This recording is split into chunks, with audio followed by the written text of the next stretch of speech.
Hey there, friend. Tonight we're diving into something that might surprise you. The raw, untamed stories hidden within the pages of Scripture. Not the gentle Sunday school tales you might remember, but the fierce, unforgiving realities of survival in the ancient world. Whether it's late evening where you are, or the quiet hours before dawn, I'm grateful you've joined me for this journey into the wilderness of biblical narrative. I'd love to know where you're listening from, what corner of the world, what time it is as you settle in. There's something deeply comforting about knowing we're all connected by these ancient stories, no matter how far apart we might be. If this kind of storytelling brings you peace, consider subscribing. We have many more nights ahead of us, many more stories to uncover together. Now, dim the lights if you haven't already. Pull that blanket a little closer. Tonight we're not visiting peaceful meadows or gentle streams. We're stepping into a world where survival was never guaranteed, where the line between predator and prey shifted with each sunrise, and where even the most ordinary creatures faced trials that would make modern wildlife documentaries seem tame. So breathe deeply, let your shoulders drop, and prepare yourself for the brutal, beautiful lives of animals in biblical times. This isn't nature as we've sanitized it in our modern minds. This is nature as it truly was, red in tooth and claw, magnificent and merciless, shaped by the very hand that set the stars in motion. Let's begin in the beginning, shall we? Before cities, before agriculture, before humans had learned to bend the world to their will. Picture, if you can, that first morning when light separated from darkness, when the waters gathered themselves into seas, and when the earth brought forth living creatures according to their kinds. But forget the peaceful garden scenes painted on Sunday school walls. This was a world being born in violence and wonder, where every breath was a victory against entropy, every heartbeat a small rebellion against the void. The animals that emerged from this primordial chaos weren't cartoon characters or gentle companions. They were survivors, each one perfectly crafted for a world that would show no mercy to the weak or unprepared. Consider the great behemoths that roamed those early lands.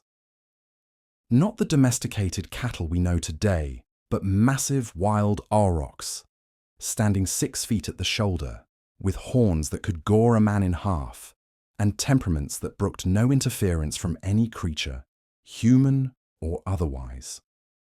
These were the cattle of biblical times, the beasts of the field, that struck fear into the hearts of even the bravest shepherds. Their days began before dawn, not from any gentle alarm clock, but from the urgent need to find water before the heat became unbearable.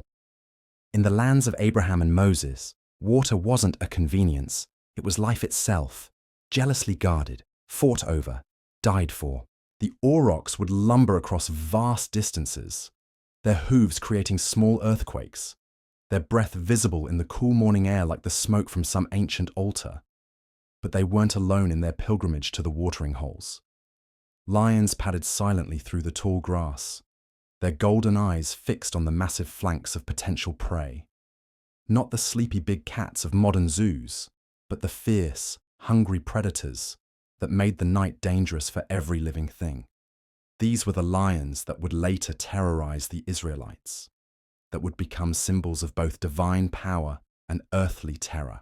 The biblical lion was larger than its modern descendants, with a mane that caught the desert wind like a battle standard.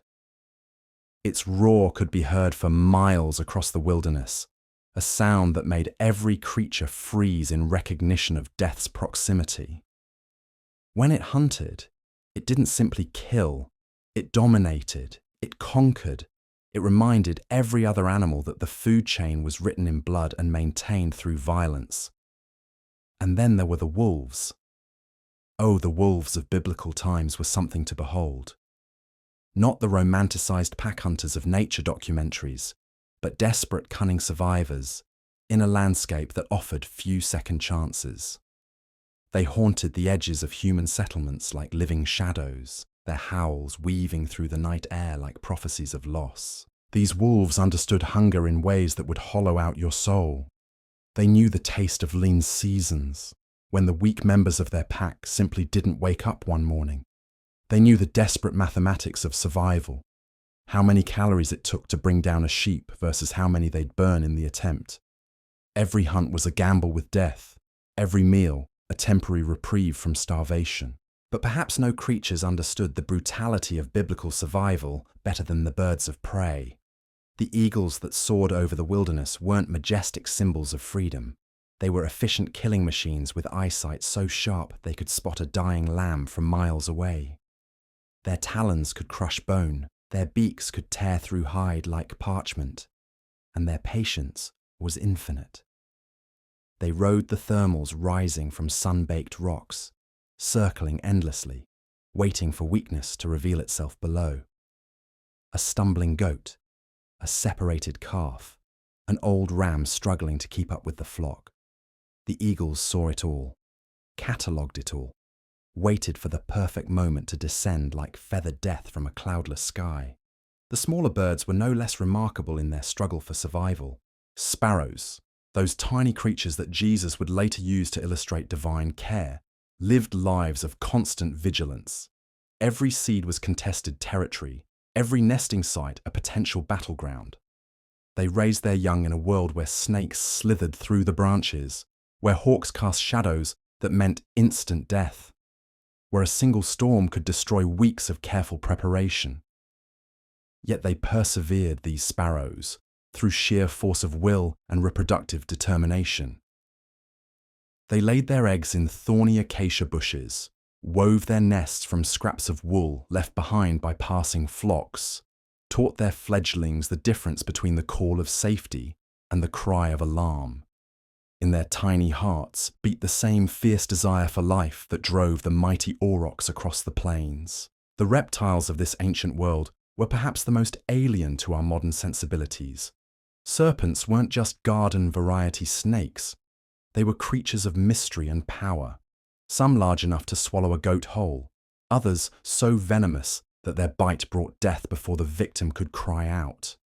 They moved through the world like living rivers of scale and sinew, perfectly adapted to a life of patient hunting and lightning-quick strikes. The great pythons of the Jordan Valley could grow to lengths that boggled the mind, their coils strong enough to crush the ribs of a full-grown ram.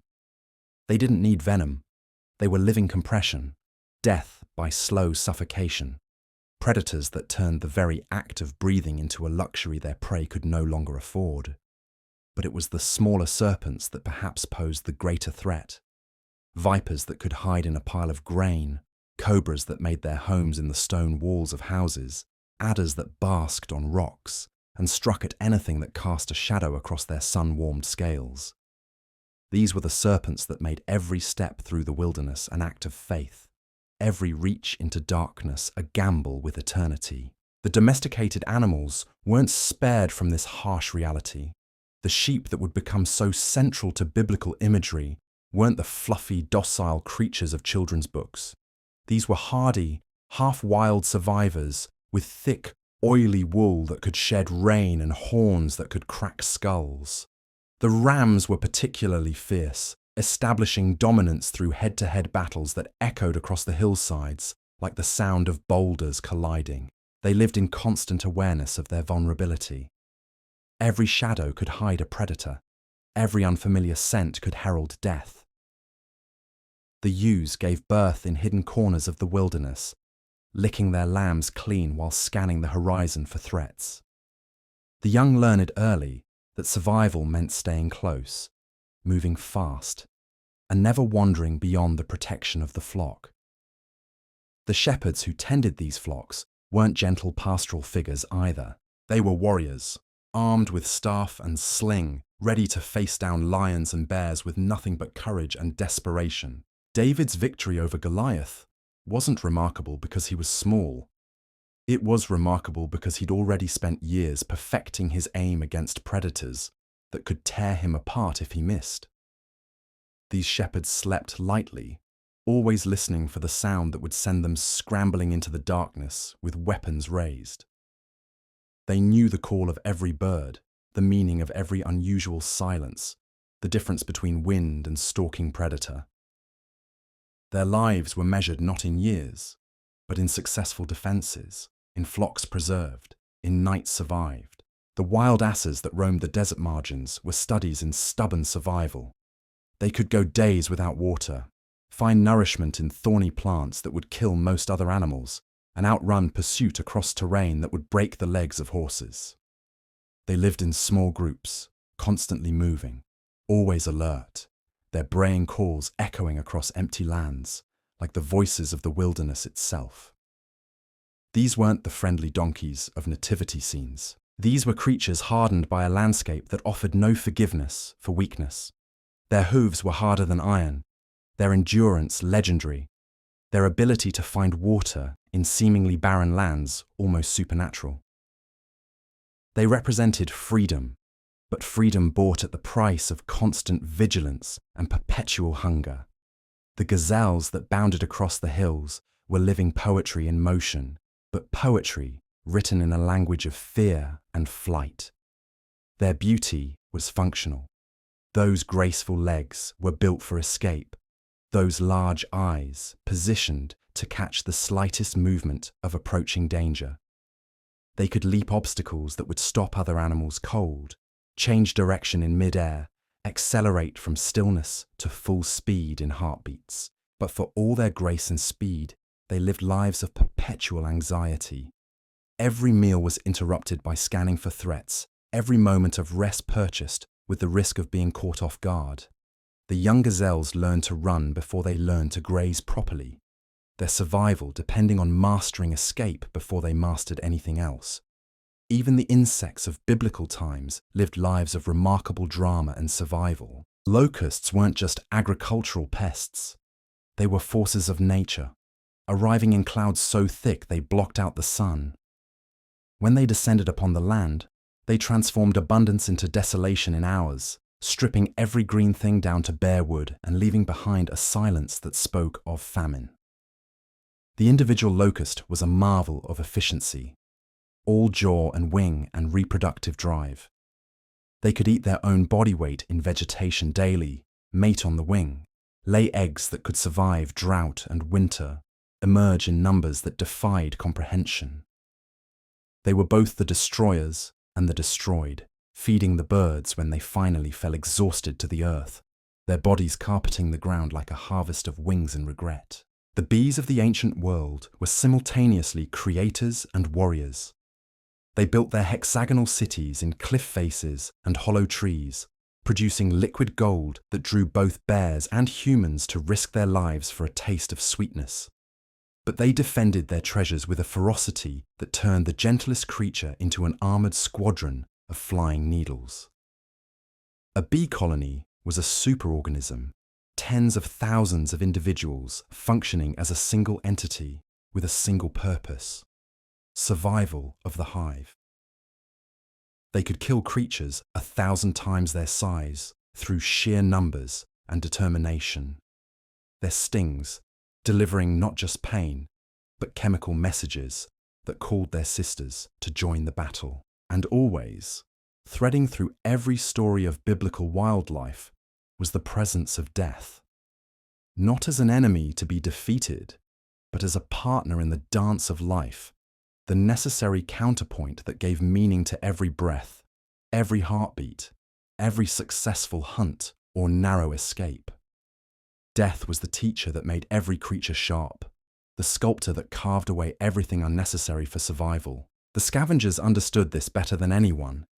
Vultures wheeled overhead not as harbingers of doom, but as cleaners of the world, recyclers of the fallen, transformers of death back into life. They could spot carrion from incredible distances, their keen eyes reading the landscape for the telltale signs of opportunity. They were patient beyond human understanding, capable of waiting days for a meal to become properly available. But they weren't passive waiters. They were active participants in the great recycling of life, Their powerful digestive systems capable of processing disease and decay that would kill other animals. They were the janitors of creation, the ones who ensured that nothing was truly wasted in the grand economy of survival. As we drift deeper into this ancient world, let your breathing slow and your thoughts settle like dust after a desert wind. These weren't just animals.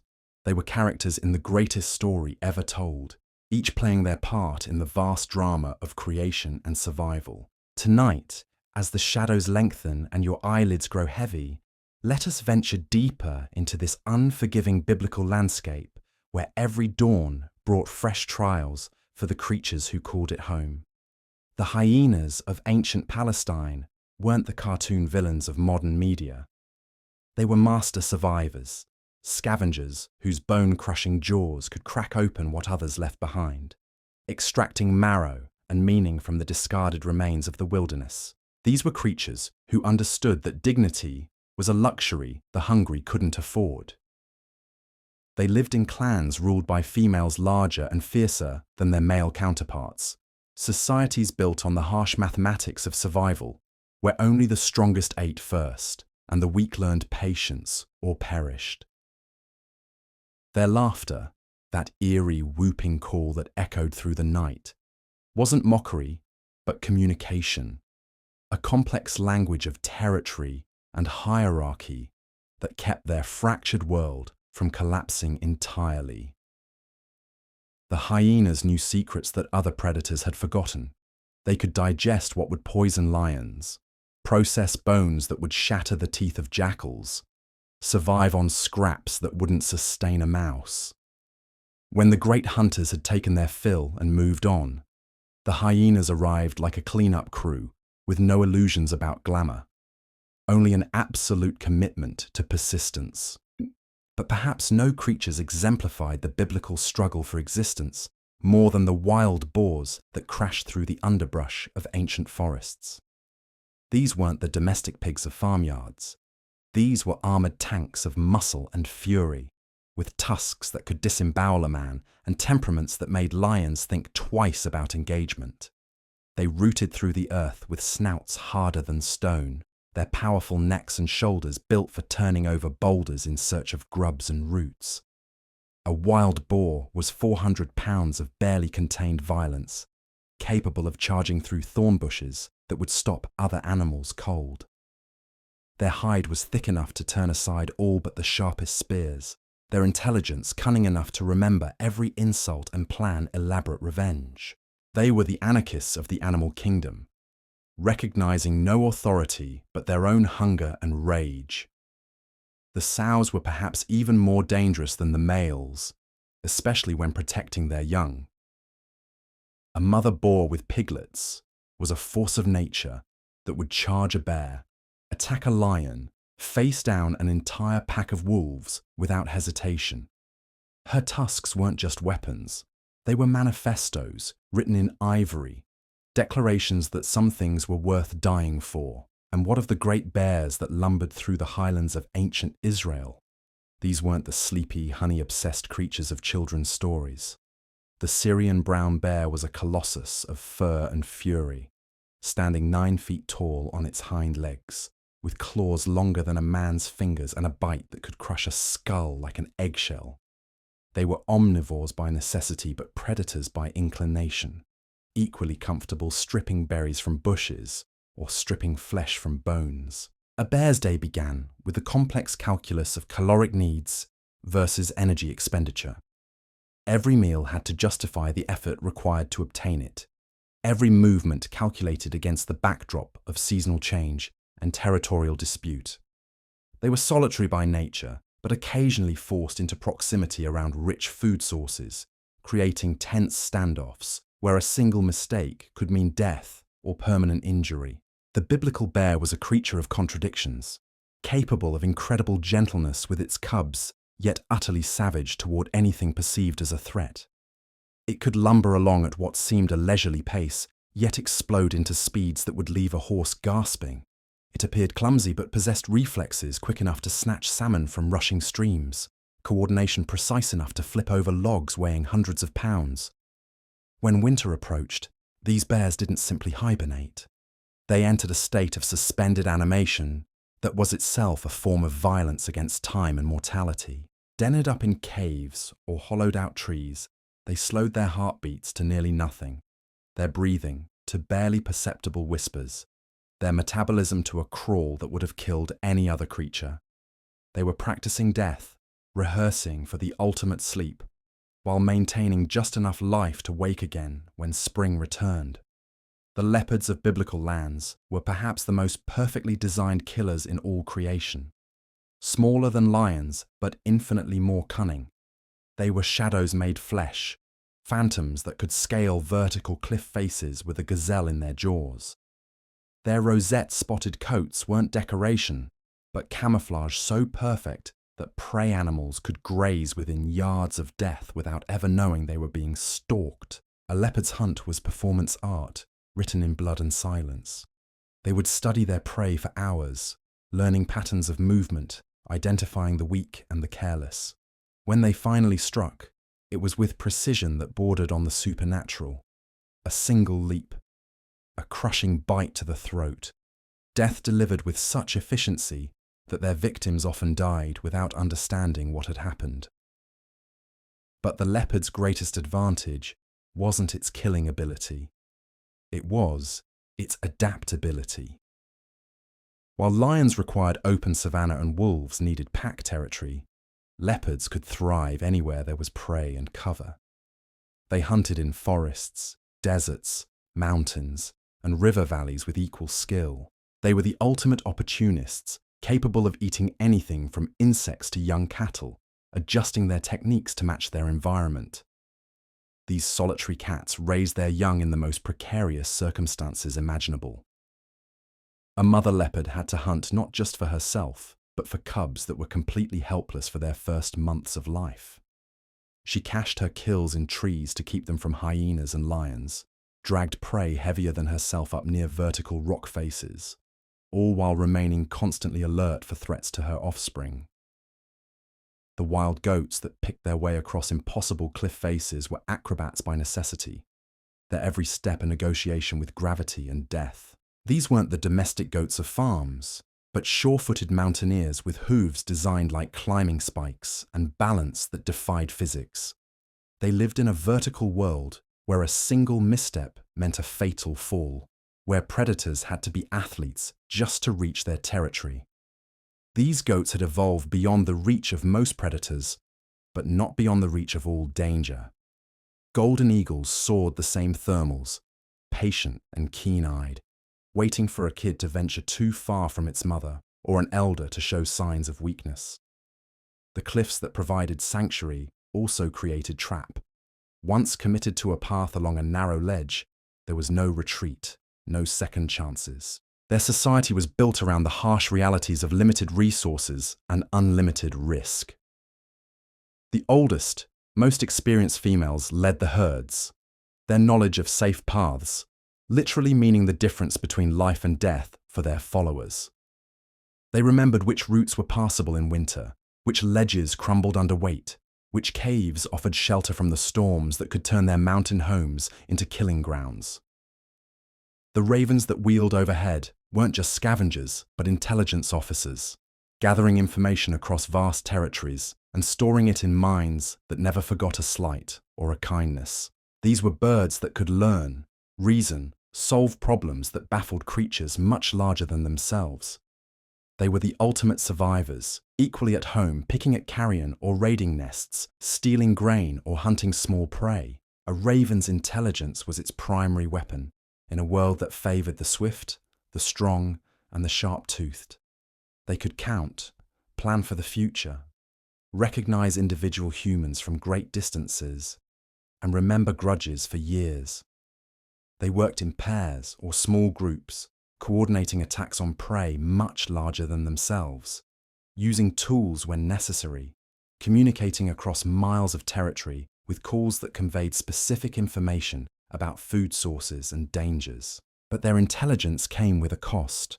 They were cursed with awareness of their own mortality, capable of mourning their dead in ways that suggested they understood the finality of death. They held what appeared to be funerals for fallen companions, gathering in large numbers around the body, calling in voices that sounded almost like grief. The wild horses that thundered across ancient plains were living embodiments of freedom purchased at the price of constant vigilance. These weren't the sleek racehorses of modern times, but stocky, muscular survivors, with manes that flew like battle flags and eyes that missed nothing. They lived in family groups led by a dominant stallion, whose authority was constantly challenged, constantly tested, constantly defended. A wild stallion's life was measured in successful defences of his mares, his territory, his position at the head of the herd. Every other male was a potential rival, every watering hole a potential battleground, every season a test of his ability to lead his family to safety. His scars told the story of his reign, each mark a reminder of challenges faced and overcome. The mares weren't passive members of this society, but active participants in their own survival. They chose which stallion to follow based on his ability to protect them and their foals, switching allegiances when leadership proved inadequate. They were the memory of the herd, remembering safe paths, reliable water sources, and the signs that preceded danger. Their foals learned to run before they learned anything else, because in their world, speed was life itself. Within hours of birth, they were expected to keep pace with the herd, their legs still unsteady, but their instincts already sharp. Those that couldn't keep up didn't survive. The wilderness had no patience for the slow or the weak. Even the fish that swam in the Jordan River and the Sea of Galilee lived lives of remarkable complexity and constant peril. They weren't just swimming, but navigating a three-dimensional maze of currents and predators, where every shadow could hide death, and every ripple could signal opportunity or disaster. The great catfish that lurked in the deeper pools were ambush predators of terrifying efficiency, capable of swallowing prey nearly half their own size. These ancient waters teemed with life that followed rhythms older than human memory. Schools of smaller fish moved like living clouds, their coordinated movements creating patterns that confuse predators and maximize survival. They were individuals who had surrendered their independence for the protection of the group, finding safety in numbers and synchronization. The freshwater crabs that scuttled along the riverbanks were armored survivors in a world of giants, their claws designed for defense rather than offense. They could regenerate lost limbs, breathe both water and air, and survive conditions that would kill most other creatures. They were the tanks of the aquatic world, slow but nearly indestructible, patient scavengers who cleaned up what others left behind, and always, threading through every story of biblical wildlife, was the presence of something larger than survival, a purpose that transcended mere existence. These weren't just animals competing for resources. They were participants in a grand narrative where every life had meaning, every death had consequence, every struggle contributed to a story larger than any individual creature could comprehend. The doves that nested in the cliffs weren't just birds, but messengers, their white wings carrying more than flight. They carried hope, peace, the promise that even in the most violent landscape, gentleness could find a place to roost. They raised their young in stick nests that seemed impossibly fragile. Yet year after year, generation after generation, they persevered. Their calls at dawn weren't just territorial announcements, but something approaching song, a reminder that beauty could exist alongside brutality, that even in a world red in tooth and claw, there was room for voices that spoke of peace rather than predation. As the night deepens around you now, let these images settle in your mind like sediment in still water. These creatures weren't just surviving. They were writing the first chapters of a story that would eventually include shepherds and kings, prophets and wanderers, all learning the same lessons about perseverance and faith that the animals had mastered long before humans ever walked the earth. Close your eyes and imagine the great symphony of survival playing out across ancient landscapes. The roar of lions, the howl of wolves, the thunder of hooves, the whisper of wings. Each sound a note in a composition that spoke of struggle and endurance, of the fierce beauty that emerges when life refuses to surrender to the forces arrayed against it. The great cats that stalked through the cedar forests of Lebanon weren't just predators, they were living lessons in patience elevated to an art form. Picture, if you will, a leopard settling into position before dawn, every muscle relaxed yet ready, every sense attuned to the rhythms of the forest around it. This wasn't mere hunting. This was meditation with claws, a form of prayer written in stillness and sudden, explosive action. These leopards understood something that modern life has forgotten, that the most profound victories often come to those who can wait without wavering, who can remain motionless for hours while lesser creatures fidget themselves into failure. They were the philosophers of the predator world, contemplating their prey with a focus so complete it bordered on the spiritual. When a leopard finally moved, it wasn't with the brute force of a lion or the pack coordination of wolves. It was with precision that had been honed across millennia, each step calculated, each breath controlled. The gazelle grazing 50 yards away had no idea it was already dead. The leopard had simply not yet chosen to collect what was rightfully its. But let us drift now to the creatures of the night, for it was in darkness that the biblical world truly came alive, with sounds that would chill the blood of modern listeners. The jackals that howled from the ruins of abandoned cities weren't just scavengers. They were the voices of desolation itself, their calls echoing off broken stones like laments for civilizations that had crumbled into dust. These weren't the sleek canines we might imagine, but scraggly, desperate survivors with ribs showing through mangy fur and eyes that gleamed with a hunger that went beyond mere physical need. They were the cleanup crew of catastrophe, the ones who inherited what others had lost, who found sustenance in the spaces between triumph and tragedy. A jackal's life was built around the understanding that nothing lasts forever, not kingdoms, not abundance, not even the strongest predators. They were the ultimate opportunists, equally comfortable raiding graveyards or hunting small game, their adaptability, their greatest weapon in a world that showed no mercy to specialists. Their packs weren't bound by the strict hierarchies of wolves, but by looser affiliations of convenience and kinship. They could work together when necessary, split apart when resources grew scarce, reunite when opportunity presented itself.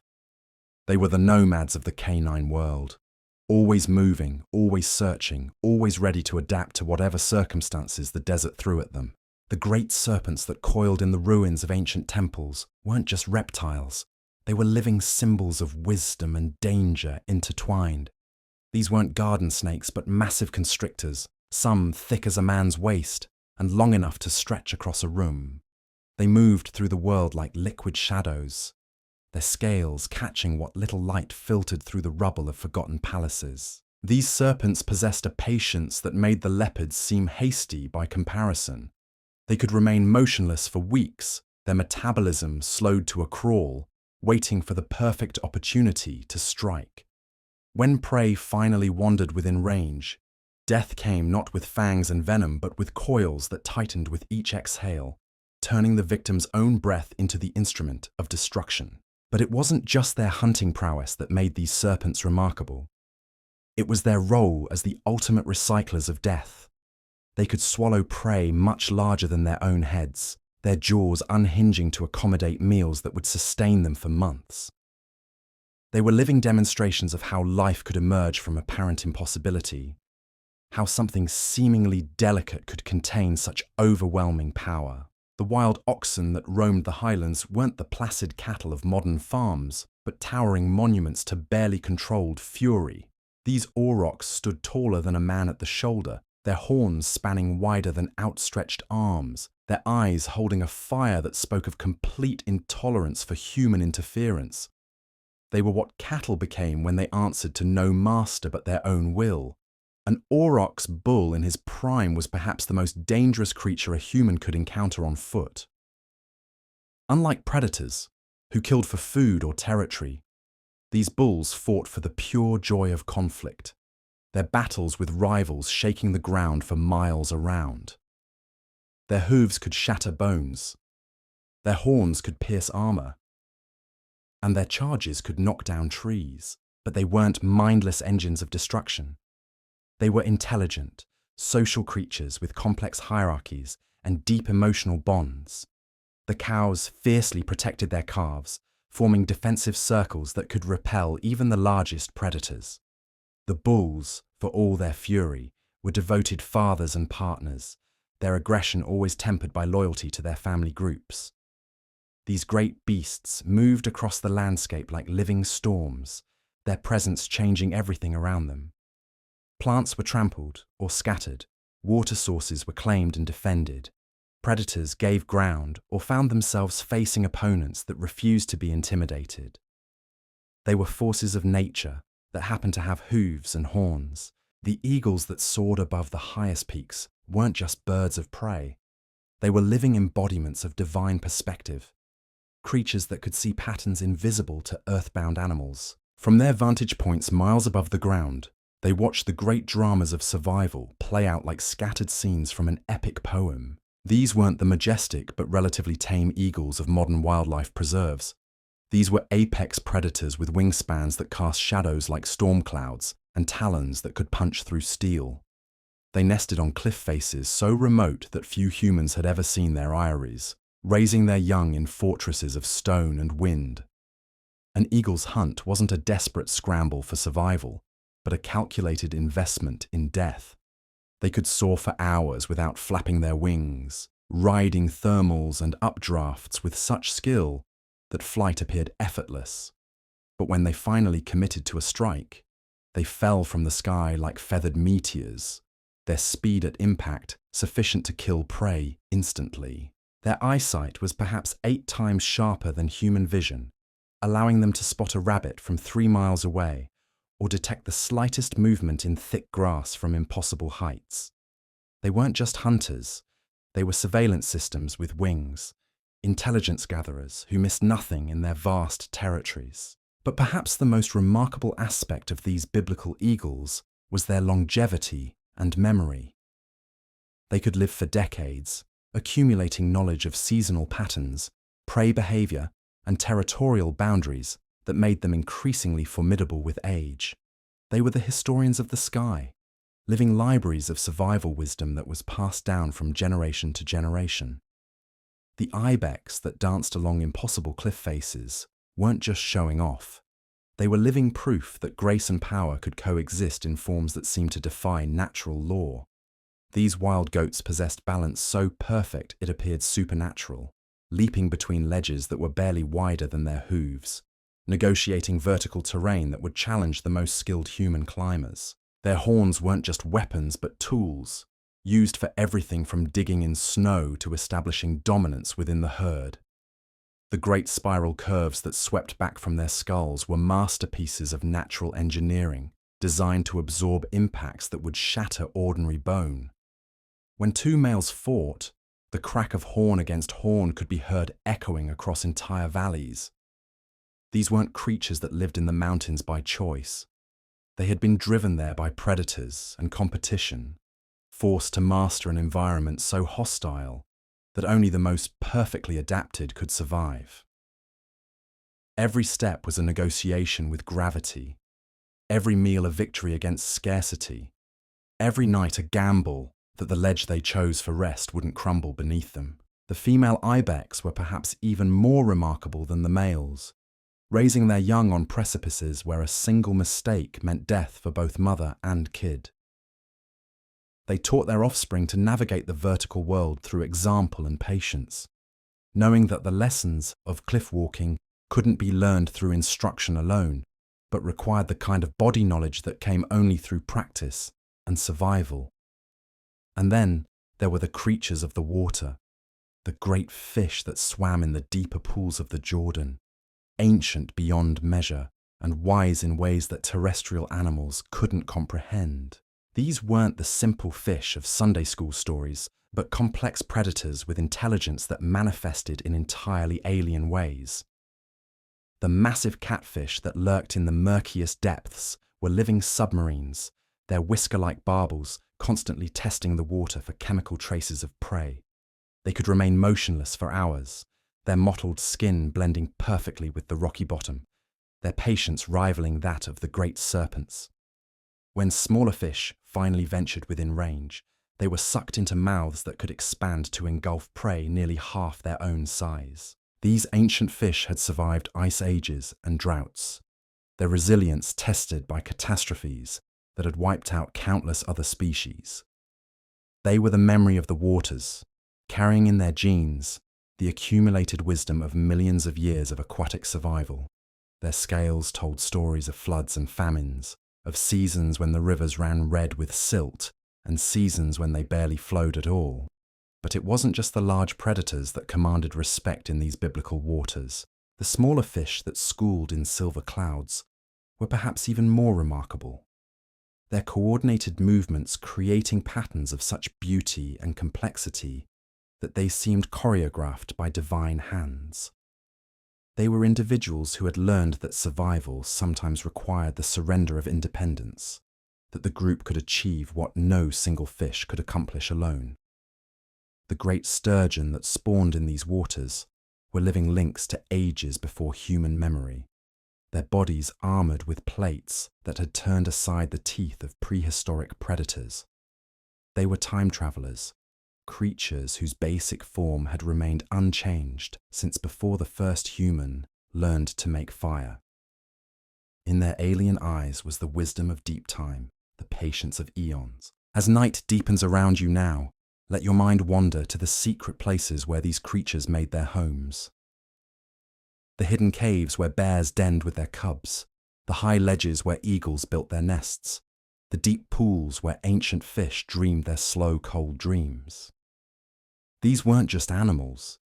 They were characters in the greatest story ever told, each playing their part in the vast drama of survival and endurance. Picture the great migrations that swept across these ancient lands, rivers of hooves and wings and scales, all flowing according to rhythms older than human civilization. The wildebeest that thundered across the plains in clouds of dust, their movements governed by instincts that connected them to celestial patterns and seasonal changes. They were living calendars, their migrations marking time in ways more reliable than any human measurement. The flocks of birds that darkened the sky during their seasonal journeys weren't just traveling. They were participating in ceremonies of endurance that spanned continents. They navigated by stars and magnetic fields, by landmarks and wind patterns, carrying within their tiny bodies GPS systems that made human technology seem crude by comparison. These migrations weren't casual movements, but desperate races against time and weather, journeys where the weak fell by the wayside and only the strongest reached their destinations. They were epic poems written in wing beats and hoof prints, stories of determination that put human adventures to shame. The predators that followed these migrations were equally remarkable, timing their own movements to intercept the great herds at their most vulnerable moments.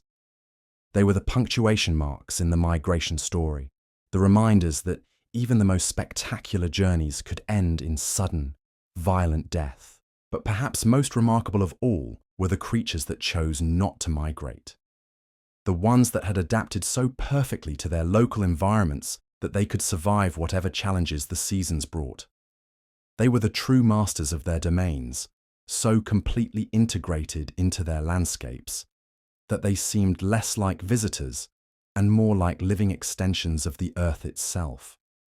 The mountain sheep that weathered blizzards on exposed peaks, the desert foxes that found water in places where rain hadn't fallen in years, the forest creatures that turned winter's harshness into opportunity.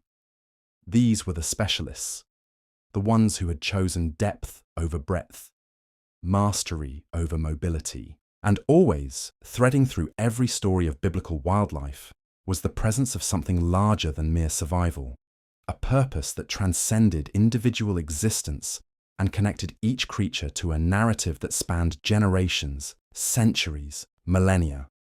These animals weren't just living.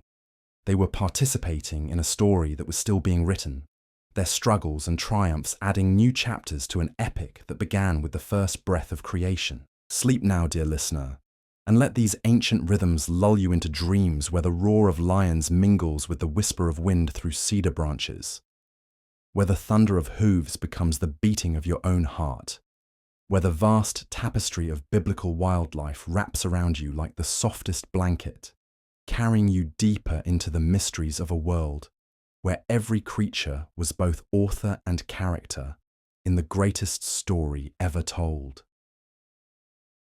The scorpions that skittered across the desert floor at night weren't mere insects. They were living reliquaries of ancient poison, their stingers carrying death distilled into droplets no larger than tears. These weren't the Hollywood monsters of modern imagination, but small methodical hunters whose patience rivaled that of the great cats. They could wait motionless beneath a single stone for months, their metabolism slowed to barely perceptible levels, surviving on moisture drawn from the very air around them.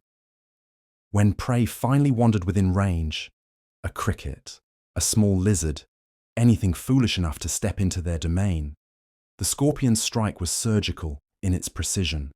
The tail would arch forward like a question mark being answered with violence, the stinger finding its mark with accuracy that spoke of millions of years of evolutionary refinement.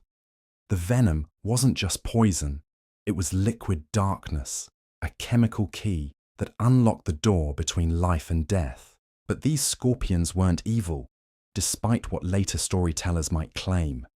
They were simply survivors in a landscape that demanded perfection from every living thing.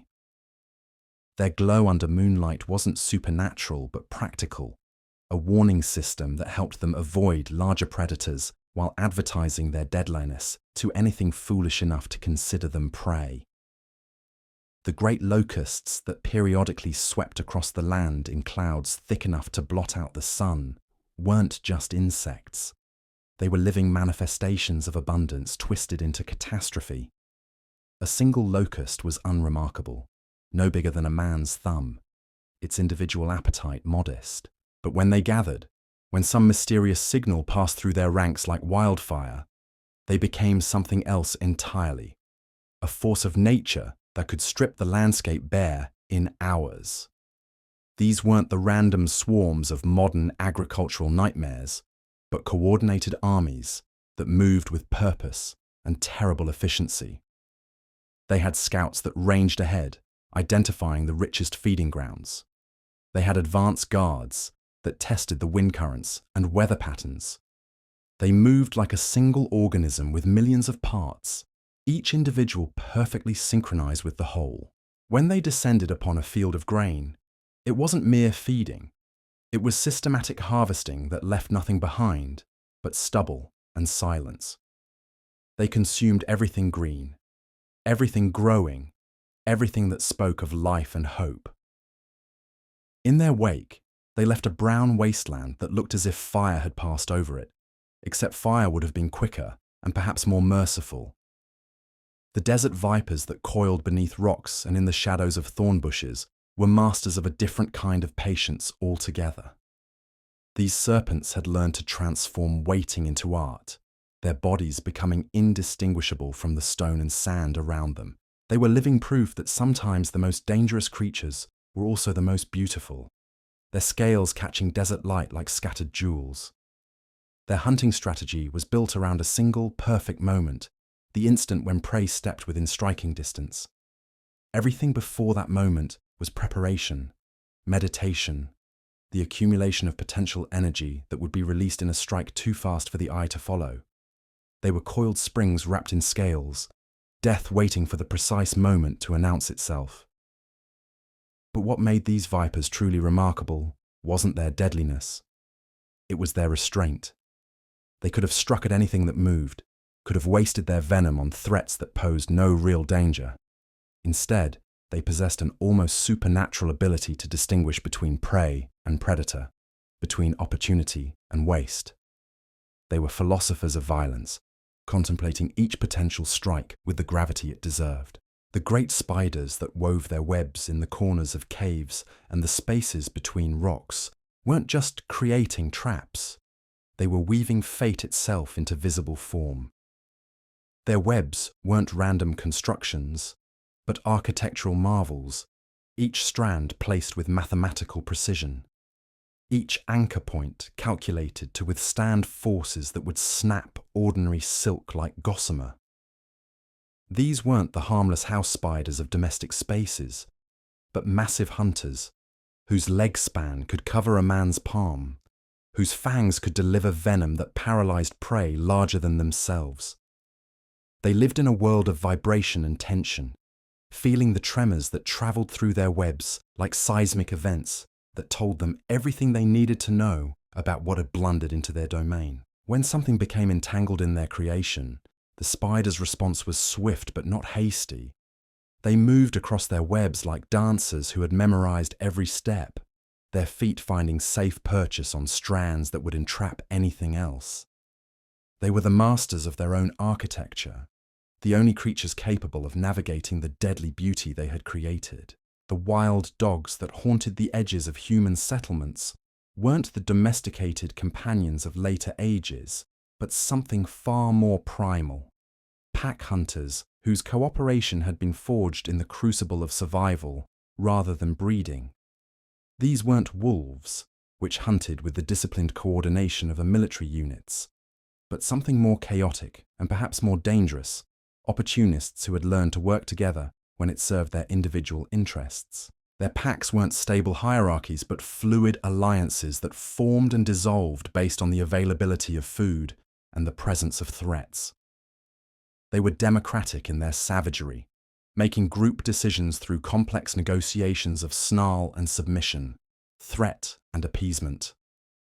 When they hunted, it was with the desperate intensity of creatures who knew that failure meant not just hunger, but potential dissolution of their temporary partnership. These wild dogs possessed an intelligence that was both cunning and alien to human understanding. They could assess the weaknesses of much larger prey, coordinate attacks across distances that required sophisticated communication, and adapt their tactics based on the behavior of their victims. They were the guerrilla fighters of the predator world, winning through flexibility and relentless pressure rather than brute force. The great beetles that emerged from the sand during the brief desert springs weren't just insects. They were living proof that life could find purchase in the most unlikely places. These creatures spent years buried beneath the surface, existing in a state that was barely distinguishable from death, waiting for the precise combination of moisture and temperature that would trigger their emergence. When they finally broke through the surface, it was like a resurrection. Thousands of armored bodies emerging from what had appeared to be lifeless ground. They had perhaps days or weeks to mate, lay their eggs, and ensure the continuation of their species before the desert reclaimed them. Their entire adult lives were compressed into a brief explosion of activity that made every moment precious beyond measure. These beetles navigated by the stars, their compound eyes capable of detecting polarized light patterns that remained invisible to other creatures. They were living compasses, their navigation systems so sophisticated that they could find their way across miles of seemingly identical sand dunes to reach the specific locations where their larvae would have the best chance of survival. The great cats that prowled the cedar forests weren't just predators. They were living embodiments of patience elevated to divine levels. These weren't the social lions of the savannah, but solitary hunters whose territories encompassed vast stretches of wilderness. They were the hermits of the predator world, creatures who had chosen solitude not from misanthropy, but from the understanding that true mastery required absolute focus. A forest cat's hunt could last days, the animal following a single trail with determination that bordered on obsession. They learned the habits of their prey with scholarly dedication, memorizing patrol routes and feeding schedules, identifying the moments of vulnerability that came just once in a lunar cycle. They were students of behavior, researchers whose laboratory was the wilderness, and whose experiments were matters of life and death. When they finally struck, it was with precision that had been refined through countless failed attempts and hard-won lessons. Every muscle movement was economical, every decision calculated to maximize efficiency while minimizing risk. They killed not with passion, but with professional competence, the way a master craftsman completes a piece of work that has required months of preparation. The great tortoises that crawled across the landscape with prehistoric dignity weren't just survivors. They were living libraries, their shells carrying the accumulated wisdom of centuries. These weren't the small turtles of garden ponds, but massive creatures whose shells could serve as shields for human warriors, whose jaws could snap through bone, whose patience made the scorpions seem hasty by comparison. They moved through the world like mobile monuments, their passage marked not by speed, but by inevitability. They had survived ice ages and droughts, volcanic eruptions and floods, outliving entire species while barely changing their fundamental nature. They were the continuity of the animal kingdom, proof that sometimes survival was less about adaptation and more about stubborn persistence. Their longevity wasn't just biological, but geological. They thought in timescales that dwarfed human ambition. A tortoise might spend decades traveling to a particular feeding ground, following routes that had been established before human civilization began. They were pilgrims on journeys that lasted lifetimes, their destinations known only to themselves and perhaps to the landscape that had shaped their ancestors. The fireflies that danced through the evening air weren't just creating light, they were writing poetry in bioluminescence, their flickering patterns carrying messages of love and longing across the darkness. These weren't random flashes but complex communications, each species speaking in its own distinct rhythm, its own particular frequency of hope and desire. Their light wasn't borrowed from the sun or stolen from flame, but manufactured within their own bodies through chemical processes that seemed like magic, even to those who understood the science. They were living stars, creatures who had learned to carry pieces of heaven within themselves, illuminating the night with their own internal fire.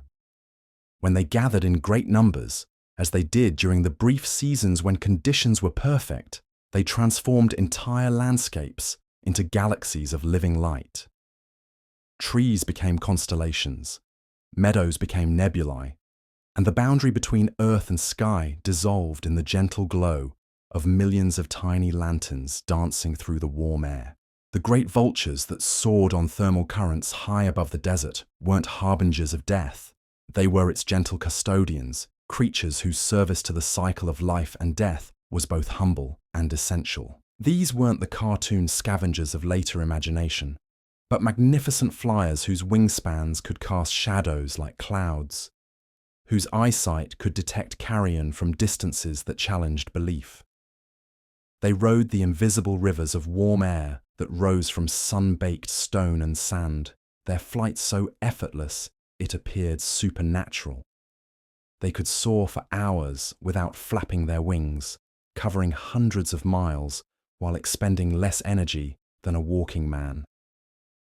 They were the masters of efficiency, creatures who had learned to let the earth itself provide the power for their journeys. But their true service wasn't just in their scavenging, it was in their role as purifiers, creatures whose digestive systems could process diseases and toxins that would kill other animals.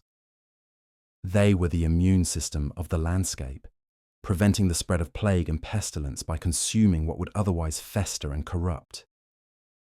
They transformed death back into life with a thoroughness that bordered on the sacred. The great cranes that arrived with the changing seasons weren't just birds. They were living calendars, their migrations marking time more accurately than any human measurement. They came from distances so vast that their journeys spanned continents, following routes that had been established when the world was young and the stars were arranged differently in the sky. Their calls echoed across the landscape like voices from another world, carrying messages of change and renewal, of seasons turning and time passing. They were the heralds of transformation, announcing the death of winter and the birth of spring with voices that spoke of journeys no earthbound creature could imagine. When they danced, for they did dance, great elaborate ceremonies that seemed to celebrate the simple joy of being alive, they created moments of beauty that transcended their immediate purpose. Their movements were both ritual and celebration, performances that spoke of mysteries older than human consciousness and more profound than human understanding. As the night settles deeper around you now, let these images fade into the gentle darkness behind your eyelids. Picture the great rhythm of biblical life continuing through the hours of darkness. The nocturnal hunters beginning their patient stalks, the prey animals huddling together for warmth and protection, the desert cooling under stars that have watched these same dramas play out for millions of years. The creatures we've met tonight weren't just surviving, they were participating in something larger than themselves, a story that connected every heartbeat to every other heartbeat, every breath to the great breathing of creation itself.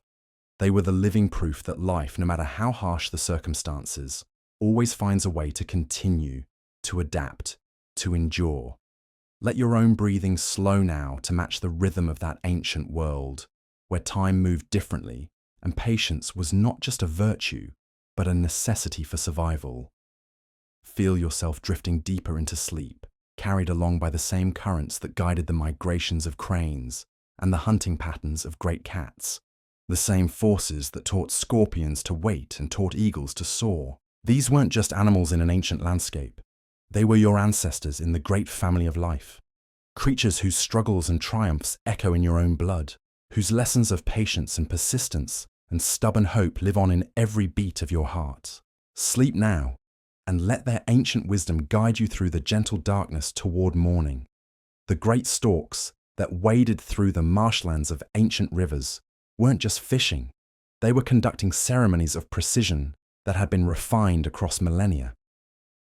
These weren't the gentle birds of folklore, but towering hunters, whose beaks could spear through water with surgical accuracy, whose patience made even the desert vipers seem hurried by comparison.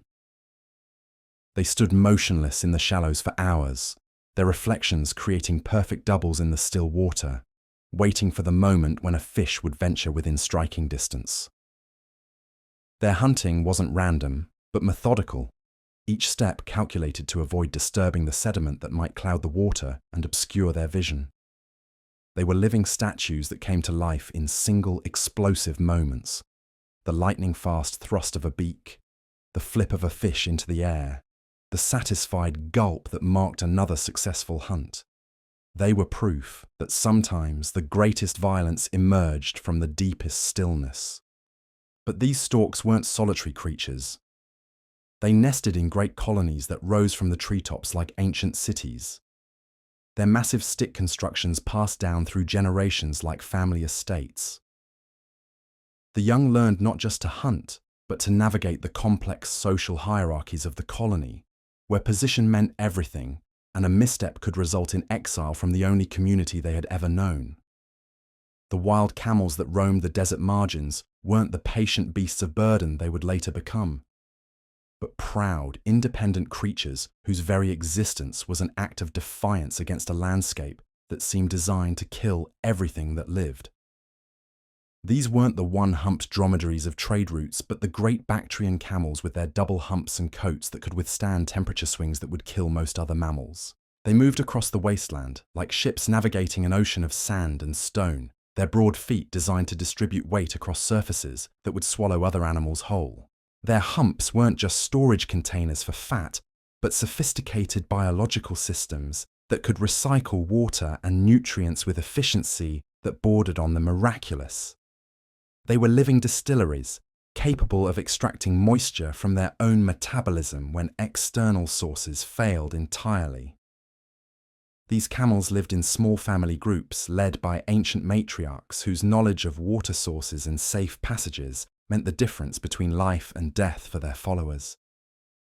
They could smell water from distances that seemed impossible, detect the subtle changes in air pressure that preceded sandstorms, navigate by stars and landmarks across terrain that looked identical to every other creature. Their endurance wasn't just physical but psychological. They possessed a stubbornness that had been forged in the crucible of absolute scarcity. They could go weeks without water, months without abundant food, surviving on thorny plants that would poison other animals, and finding nourishment in sources that seemed barely distinguishable from rocks and sand. The great owls that haunted the ruins of forgotten cities weren't just night hunters, they were the keepers of silence, creatures whose flight was so perfectly engineered that they could pass overhead without disturbing a single leaf. Their feathers had been designed by forces that understood aerodynamics better than any human engineer, each barb and barbule positioned to eliminate the turbulence that would announce their presence to prey. These weren't the wise old owls of later stories, but efficient killing machines with talons that could punch through skull bone, and hearing so acute they could locate a mouse moving through grass from hundreds of yards away. They hunted not by sight alone, but by sound, their asymmetrical ear openings allowing them to triangulate the position of prey with mathematical precision. Their calls echoed through the darkness not as friendly hoots, but as territorial declarations that sent smaller creatures scurrying for cover. They were the voices of the night made manifest, sounds that spoke of ancient fears and primal understanding, that darkness belonged to creatures far more perfectly adapted to it than any diurnal animal could ever hope to be. When they nested in the hollow spaces of ruined temples and abandoned palaces, they weren't just seeking shelter. They were claiming territory that spoke of civilizations that had risen and fallen while their ancestors watched from the shadows. They were the continuity that bridged human ambition and natural permanence, proof that the wild would always reclaim what civilization thought it had conquered. The massive pythons that coiled in the depths of river valleys weren't just snakes. They were living demonstrations of power, so patient it seemed almost philosophical. These weren't the quick-striking vipers of the desert, but constrictors whose hunting strategy required commitment measured in hours rather than seconds. When they wrapped around prey, they weren't crushing bone but something far more insidious. They were preventing exhalation, turning each breath into a smaller gasp, until unconsciousness provided merciful release. Their scales weren't just armor, but sensory instruments capable of detecting the slightest change in their victim's heartbeat, the subtle shift from struggle to acceptance that told them when their work was complete. They were living stethoscopes wrapped around death, creatures that listened to life departing with the patience of undertakers and the precision of physicians. These great serpents could go months between meals, their metabolism slowing to levels that made hibernation seem energetic by comparison. They were living lessons in the power of delayed gratification, proof that sometimes the greatest victories belonged to those who could wait longer than their prey could survive. The wild asses that thundered across the Badlands weren't fleeing from danger, they were celebrating their freedom with every stride, their hoofbeats drumming out rhythms of independence that echoed off canyon walls like anthems of the unconquered. These weren't the patient donkeys that would later carry prophets and kings, but fierce, uncompromising spirits that had chosen liberty over security, hardship over comfort. They could survive on vegetation so sparse and bitter that it would starve domestic animals, find water in places where none seemed to exist, and outrun pursuit across terrain that would cripple horses bred for speed. They were the aristocrats of the wilderness, creatures that had traded the safety of herds for the dignity of self-determination. Their braying calls weren't crude noises, but complex communications that carried across miles of empty landscape, messages of location and warning, of territory claimed and challenges issued. They were the voices of the margins, the sounds that emerged from spaces too harsh for gentler creatures, too demanding for those who required comfort to survive. The great fish that lurked in the deepest pools of ancient rivers weren't just aquatic predators, they were living archives of flood and drought, their scales recording the history of waters that had risen and fallen across centuries. These weren't the simple fish of shallow streams, but massive creatures whose very existence spoke of waters deep enough to hide mysteries, ancient enough to predate human memory. They moved through their liquid world like submarines navigating the depths, their barbels constantly testing the water for chemical traces that told stories of upstream events, rainfall in distant mountains, the decomposition of fallen trees, the passage of other creatures through their domain. They were living chemistry sets, creatures that could read the water like scholars reading scrolls. Their patience made the great cats seem hasty by comparison. They could remain motionless in the deepest shadows for days, their mottled coloration blending so perfectly with rocky bottoms that they became indistinguishable from the riverbed itself.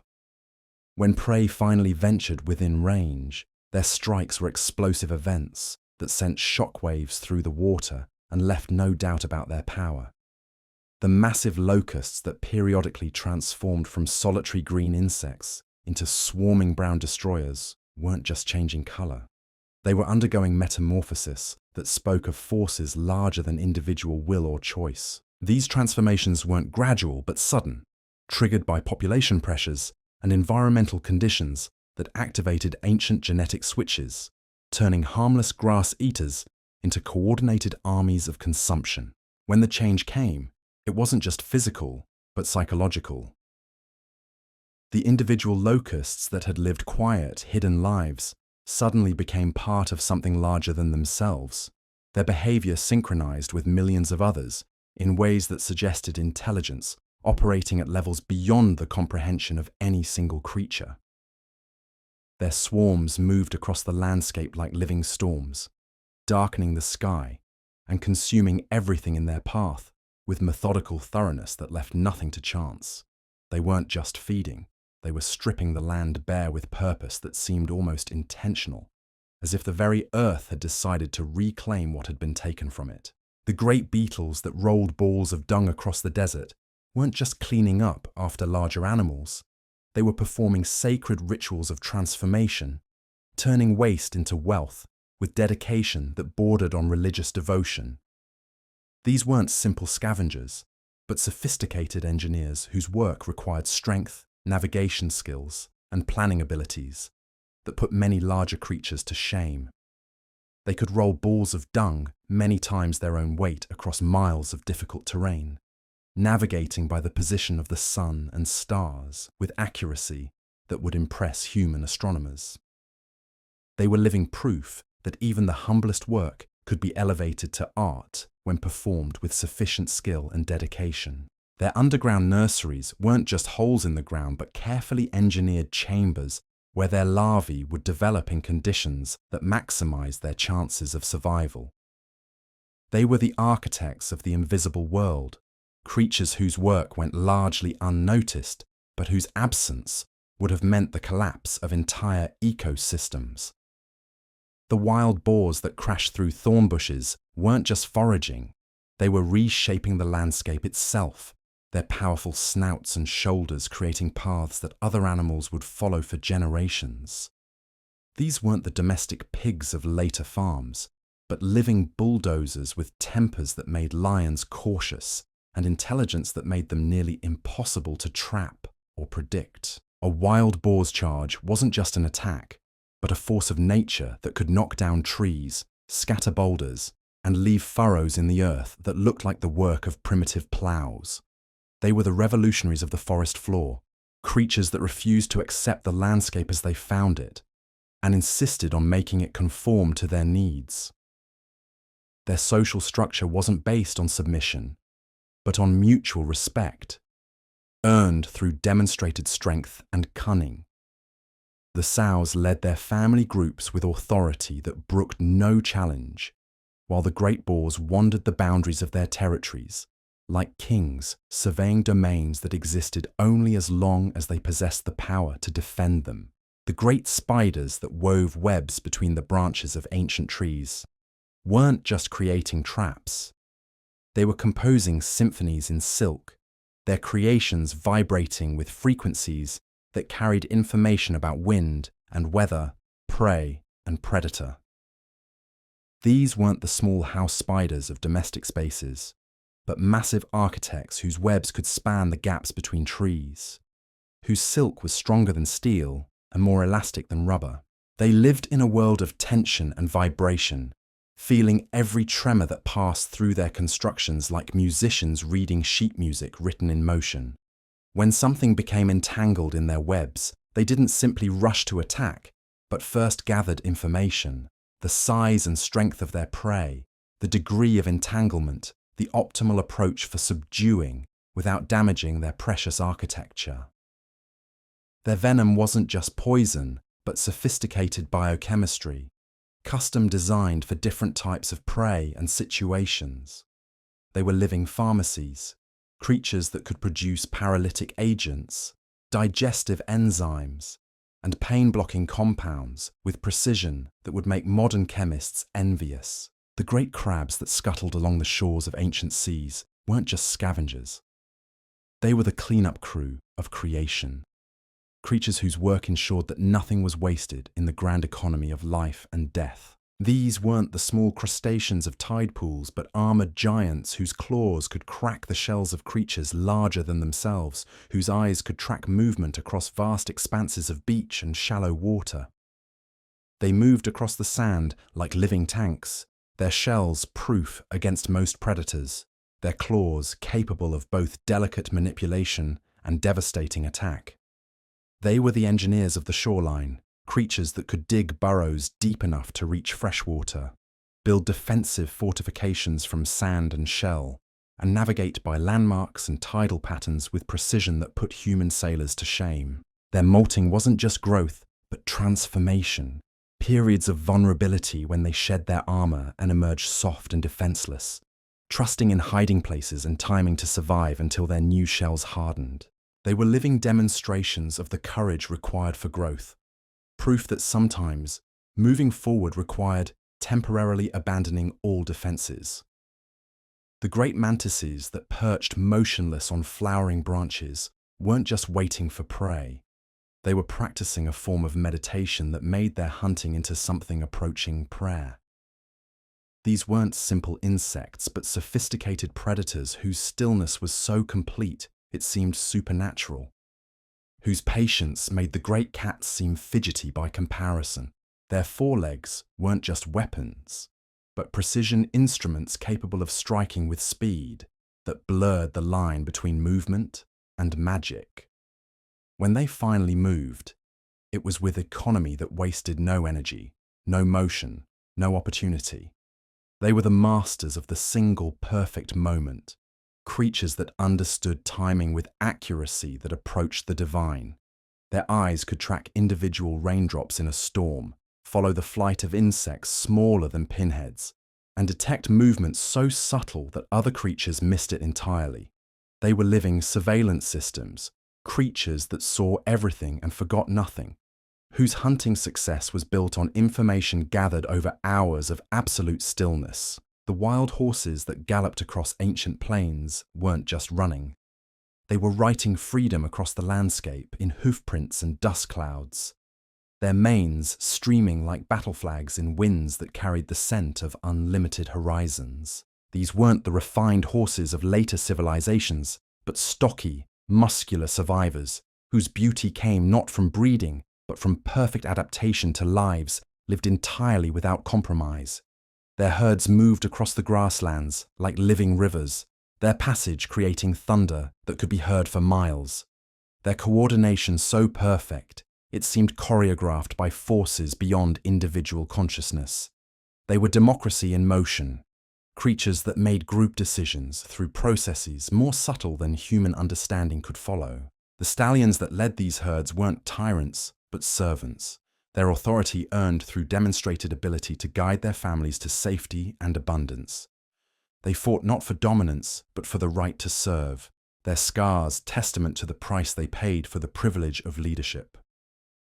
As the night deepens around you now, let these images of ancient survival settle into your consciousness like sediment in still water. These creatures weren't just living. They were writing the first chapters of an ongoing story about persistence and adaptation, about the fierce beauty that emerges when life refuses to surrender to the forces arrayed against it. Picture the great web of interdependence that connected every creature to every other creature, the invisible threads of relationship that bound predator to prey, scavenger to hunter, plant to animal in patterns too complex for any single mind to comprehend. They were all characters in the same vast narrative, each playing their part in a story that was still being written, still unfolding across landscapes that seemed unchanging, but were actually in constant, subtle motion. The night sounds that echoed across these ancient lands weren't just noise, but communication, the voices of creatures coordinating their activities across vast distances, sharing information about food and danger, territory and opportunity. They were the first broadcasters, the original social network, creatures that understood the power of communication long before humans learned to speak. Let your breathing slow now to match the rhythm of that ancient world, where patience wasn't just a virtue, but a survival skill, where every heartbeat was a victory against entropy, every breath a small celebration of continued existence. Feel yourself drifting deeper into sleep, carried along by the same currents that guided the migrations of great herds and the hunting patterns of solitary predators. These weren't just animals in an ancient landscape. They were your teachers in the great school of survival, creatures whose lessons about persistence and adaptation and stubborn hope echo in every cell of your body. Sleep now, and let their ancient wisdom guide you through the gentle darkness toward whatever dawn awaits you, knowing that you carry within yourself the same fierce determination that enabled life to flourish in even the harshest corners of creation. The ancient world held creatures so vast and terrible that their very existence challenged the boundaries between the natural and the divine. Picture, if you will, the great whales that moved through the depths of primordial seas, not the gentle giants of modern imagination, but leviathans whose passage could create whirlpools that swallowed ships whole, whose songs carried across ocean basins like the voices of sleeping gods. These weren't mere animals, but living mountains that breathed, their hearts beating with rhythms that seemed to echo the pulse of creation itself. When they surfaced, their breath created clouds that could be seen from impossible distances, their backs breaking the water like new islands rising from the deep. They were the moving continents of the sea, creatures so large that smaller animals could live their entire lives on their skin without the whale even noticing their presence. The biblical writers spoke of these creatures with a mixture of awe and terror, understanding instinctively that some things were too vast for human comprehension, too ancient for human memory. These whales carried within their bodies the history of waters that had covered the earth when it was young, their migrations following routes established before the first dry land appeared above the waves. When they sang, and they did sing, their voices carrying melodies that spanned octaves no human throat could produce. They weren't just communicating, but participating in conversations that had been ongoing for millennia. They were the keepers of aquatic memory, the living libraries of the deep, creatures whose songs contained information about currents and temperatures, about the rise and fall of civilizations that had touched the edges of their domain. Their hunting wasn't the desperate scramble of smaller predators, but something approaching ceremony. When a great whale decided to feed, it opened its mouth to reveal caverns that could swallow entire schools of fish in a single gulp. They were filter feeders on a scale that defied imagination, processing tons of water through baleen plates that strained life from the sea with efficiency that made human fishing seem crude by comparison. But perhaps most remarkable was their gentleness. Despite their size, despite their power, these creatures moved through the water with grace that seemed impossible for anything so massive. They could navigate around the smallest fish, avoid disturbing the most delicate coral formations, approach their own young with tenderness that spoke of emotions too complex for human understanding. The great sea serpents that coiled through deeper waters weren't mythical exaggerations, but living embodiments of the ocean's alien nature. These weren't snakes that had grown large, but something else entirely, creatures whose bodies stretched for lengths that challenged measurement, whose movements created currents that affected weather patterns across entire regions. They moved through the water like living rivers, their passage marked not by splashing or disturbance, but by the subtle changes in pressure and temperature that sensitive creatures could feel from miles away. They were the ghost stories of the deep-made flesh, creatures that appeared and disappeared with such unpredictability that encounters with them took on the quality of visions or dreams. Their scales weren't just protection, but instruments of navigation, capable of detecting the slightest changes in water pressure, the most minute variations in salinity and temperature. They could sense the approach of storms days before they formed, feel the tremors of underwater earthquakes before they reached the surface, navigate by magnetic fields and celestial influences that remained invisible to every other form of life. When they chose to surface, and it was always a choice, never an accident, they created events that passed into legend. Ships' crews would speak of mountains rising from calm seas, of coils that encircled their vessels without touching them, of eyes larger than shields that regarded them with intelligence too alien to interpret as either hostile or benign. The great birds that soared above these ancient waters weren't just seabirds, but creatures that seemed to bridge the gap between earth and heaven. Their wingspans could cast shadows that darkened entire beaches, their flight so effortless it appeared supernatural. They rode the wind currents like living sails, covering vast distances without apparent effort, their journeys spanning continents and seasons with precision that put human navigation to shame. These weren't the gulls and terns of familiar shores, but raptors of the sky whose talons could pierce through the hide of sea creatures, whose beaks could crack shells that would turn aside spears. They were the apex predators of the vertical world, creatures that hunted not just in 2 dimensions, but 3, using altitude and speed as weapons more devastating than tooth or claw. Their nests weren't simple constructions, but architectural marvels built on cliff faces so remote that few humans had ever seen them.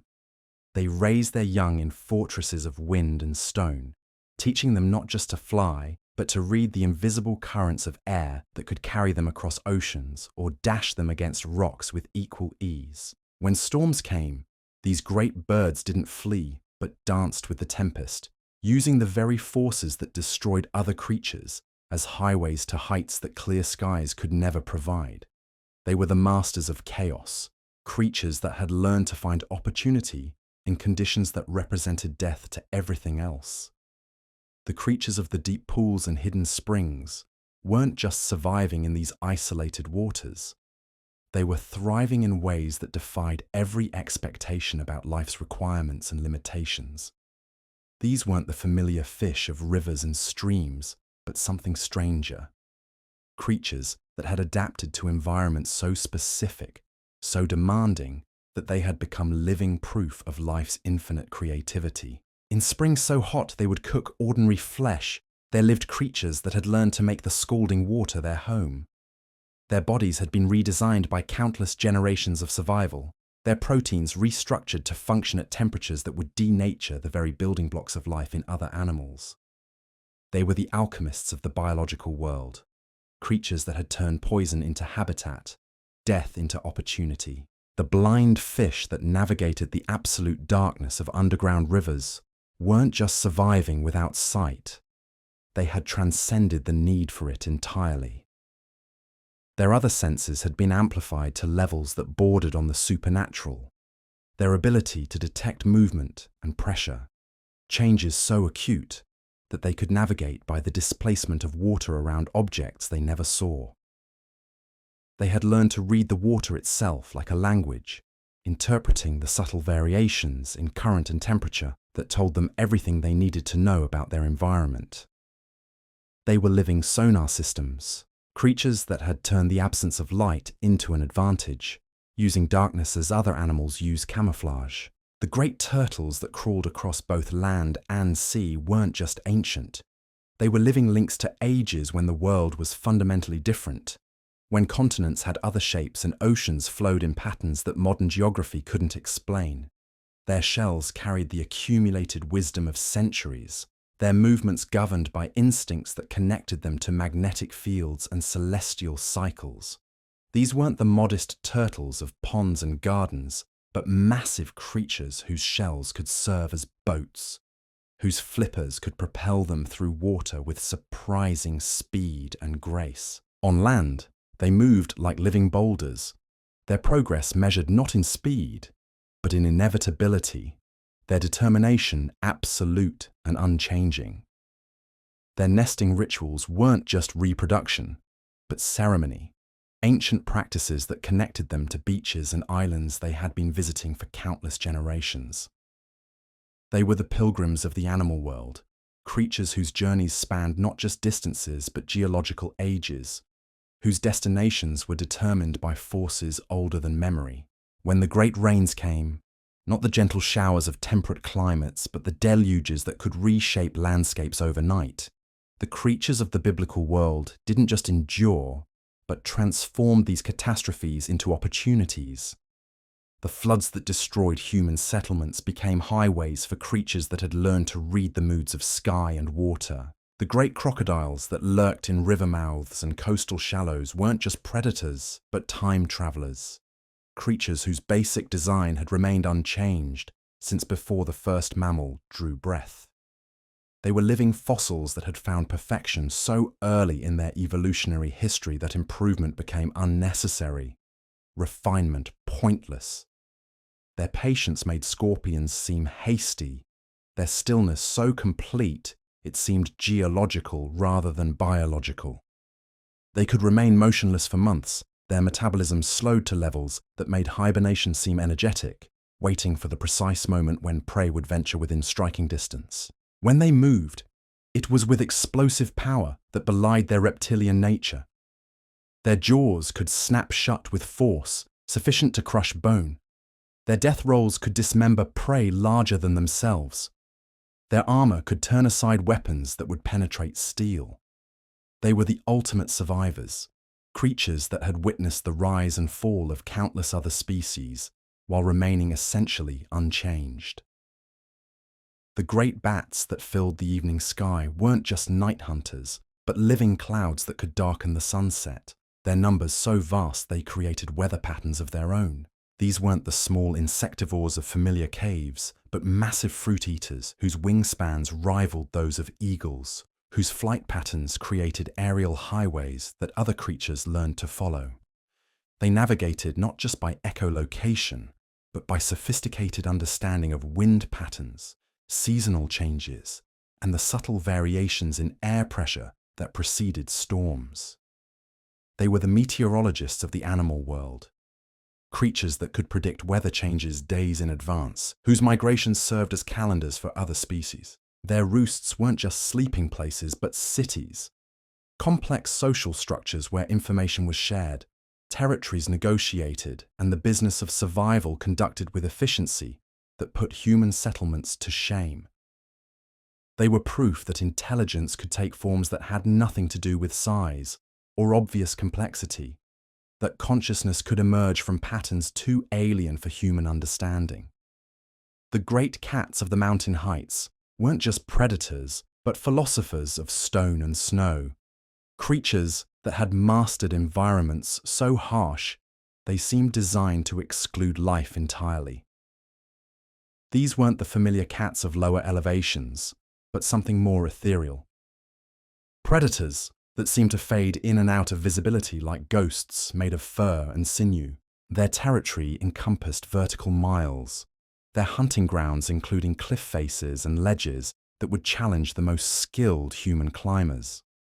They moved through this three-dimensional world with grace that made their hunting appear supernatural, their ability to appear and disappear among the rocks so complete that prey animals often died without ever knowing they had been stalked. Their solitary nature wasn't antisocial, but spiritual, a recognition that true mastery required the kind of focus that could only be achieved in complete isolation. They were the hermits of the predator world, creatures that had chosen depth over breadth, perfection over compromise. When winter locked their mountains in ice and snow, they didn't migrate to easier territories, but adapted their hunting to conditions that would kill other predators. They learned to read the subtle signs that indicated where prey animals sheltered, to move silently across snow that would announce the presence of any other creature. To survive on kills that had to last through weeks of impossible weather, the great insects of the biblical world weren't just small animals, but complex societies that operated according to principles human civilizations were still struggling to understand. The massive termite colonies that rose from the earth like cathedrals weren't just insect architecture, but engineering marvels that incorporated climate control, waste management, and defense systems that put human settlements to shame. These structures weren't built by individual insects, but by superorganisms, colonies that functioned as single entities with millions of specialized parts. They were living cities that could repair themselves, expand according to need, and defend against threats with coordination that seemed almost telepathic in its precision. The great ants that marched across the landscape in columns miles long weren't just foraging, but conducting military campaigns that would have impressed human generals. They could bridge rivers with their own bodies, coordinate attacks across vast distances, and adapt their tactics based on the behavior of their enemies with sophistication that spoke of intelligence operating at levels beyond individual consciousness. Their underground cities weren't just nests, but civilizations, complete with agriculture, waste disposal, nurseries, and storage facilities that could sustain millions of individuals through seasons of scarcity. They were the proof that civilization didn't require large brains or individual consciousness, that collective intelligence could achieve results that no single mind could imagine. The great swarms of bees that moved across the landscape weren't just looking for new homes, but participating in decisions that affected the welfare of entire ecosystems. When they chose a new location for their hive, they weren't just finding shelter, but establishing nodes in a network of pollination that connected plants across vast distances, ensuring the continuation of forests and meadows that would otherwise fragment and fail. Their dances weren't just communication, but mathematics made visible, geometric proofs that conveyed precise information about distance, direction, and quality of food sources. They were living computers, creatures that could process complex calculations and share the results through movements so precise they bordered on the artistic. When they swarmed, they weren't just moving, but voting, the entire colony participating in democratic processes that would have impressed the founders of human republics. They were proof that consensus could emerge from complexity, that order could arise from apparent chaos through processes too subtle for human observation to follow. As the ancient night settles around you now, let these images of primordial abundance fade into the gentle darkness behind your eyelids. Picture the great breathing of creation itself, the rise and fall of tides that carried whales across oceans, the seasonal migrations that connected Arctic ice to tropical reefs, the daily cycles that synchronized the activities of millions of creatures across continents. These weren't just animals in an ancient world. They were the living proof that existence itself was an act of creativity, that consciousness could emerge from the most unlikely combinations of elements and circumstances. They were your teachers in the great school of survival, creatures whose lessons about adaptation and persistence echo in every cell of your being. Feel yourself drifting now into that same rhythm that governed their lives. The patient breathing of whales in the deep, the steady wing beats of great birds crossing impossible distances, the slow pulse of turtles whose hearts had been beating since before human memory began. Let their ancient wisdom carry you into sleep, knowing that you are part of the same great story they helped to write, the same vast narrative of life refusing to surrender to the forces of entropy and dissolution. Sleep deeply now, cradled by the same forces that guided their migrations and timed their seasons, the same mysterious intelligence that taught them when to rest and when to move, when to hunt and when to hide, when to fight and when to flow like water around obstacles that seemed insurmountable. In your dreams tonight, you carry forward their legacy of stubborn hope, their testament to the power of life to find a way through even the darkest passages toward whatever light awaits on the other side. The great bears that wandered through the cedar forests of Lebanon weren't just massive predators. They were living embodiments of solitary wisdom, creatures that had learned to find abundance in landscapes others saw as barren. These weren't the familiar bears of modern wilderness areas, but something more primal, more perfectly adapted to lives lived entirely on their own terms. They moved through the ancient woods like shadows given substance. Their presence felt more than seen, their passage marked by signs that spoke of power held in careful restraint. A biblical bear's territory could span hundreds of square miles, its boundaries marked not with aggression, but with a quiet authority that other creatures instinctively respected. They were the hermit kings of the forest, ruling domains they rarely defended because few dared to challenge them. Their intelligence was alien to human understanding, not the pack cunning of wolves or the social complexity of primates, but something deeper, more patient, more thoroughly connected to the rhythms of the earth itself. When winter approached, these bears didn't simply hibernate. They entered a state that was almost mystical, their bodies slowing to rhythms that seemed to echo the sleeping pulse of the earth.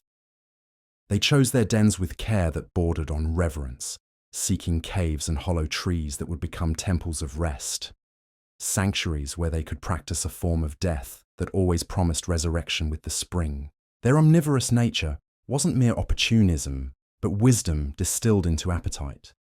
They could strip berries from bushes with delicacy that would shame human fingers, dig roots from soil with precision that revealed an understanding of plant cycles invisible to other creatures, and when necessity demanded, hunt with efficiency that made their plant gathering seem like meditation by comparison.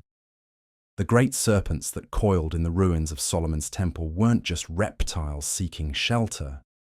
They were living embodiments of knowledge too ancient for human comprehension.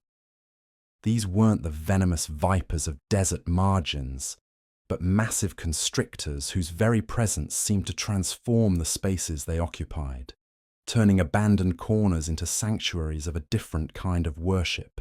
They moved through the world with a fluidity that made water seem solid by comparison, their scales catching what little light filtered through broken stones, like fragments of some shattered rainbow. When they hunted, it wasn't with the desperate hunger of smaller predators, but with patience so complete it seemed geological, as if they were willing to wait for prey to evolve before striking. Their shedding wasn't just growth, but transformation, the periodic abandonment of old selves for new ones, leaving behind perfect replicas of their former bodies like ghosts made of keratin and memory. They were living lessons in the necessity of change, proof that even the most perfectly adapted creatures must periodically reinvent themselves to continue thriving. The wild cats that padded through the olive groves weren't just hunting. They were conducting ceremonies of stealth so refined they bordered on the supernatural. These weren't the social lions of open savanna, but solitary artists whose medium was shadow and silence, whose masterpieces were kills so clean they seemed like magic tricks rather than predation. They understood camouflage not as mere hiding, but as a form of transformation, their spotted coats allowing them to become part of the dappled light that filtered through ancient leaves. They could remain motionless for hours, their breathing so controlled it barely disturbed the air around them. Their heartbeat slowed to rhythms that matched the patient pulse of the trees themselves. When they finally moved, it was with economy that wasted nothing. No energy, no motion, no opportunity. They were the philosophers of efficiency, creatures that had learned to accomplish with single actions what others required elaborate campaigns to achieve. Their kills weren't just successful hunts, but perfect solutions to complex problems of timing, trajectory, and force. The great eagles that nested in the cliffs above the Dead Sea weren't just birds of prey. They were living embodiments of perspective, creatures that had learned to see patterns invisible from ground level. These weren't the eagles of familiar mountains, but something more elemental. Predators whose very existence seemed to connect earth and sky in ways that made flight appear inevitable rather than miraculous. Their eyesight wasn't just sharp but revelatory, capable of detecting movement so subtle that other creatures missed it entirely, of seeing through camouflage that fooled every other predator. They were the intelligence gatherers of the ancient world, creatures whose aerial surveillance could map territories, track migrations, and predict the behavior of prey species with accuracy that seemed prophetic. Their hunting wasn't the desperate scramble of smaller raptors, but calculated investment in death, each strike the culmination of hours or even days of observation and planning. They killed not from hunger alone, but from professional competence, the way master craftsmen completed works that had required seasons of preparation.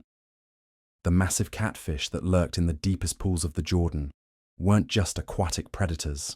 They were living archives of flood and drought, their bodies carrying the chemical signatures of waters that had flowed down from mountains whose names were already forgotten.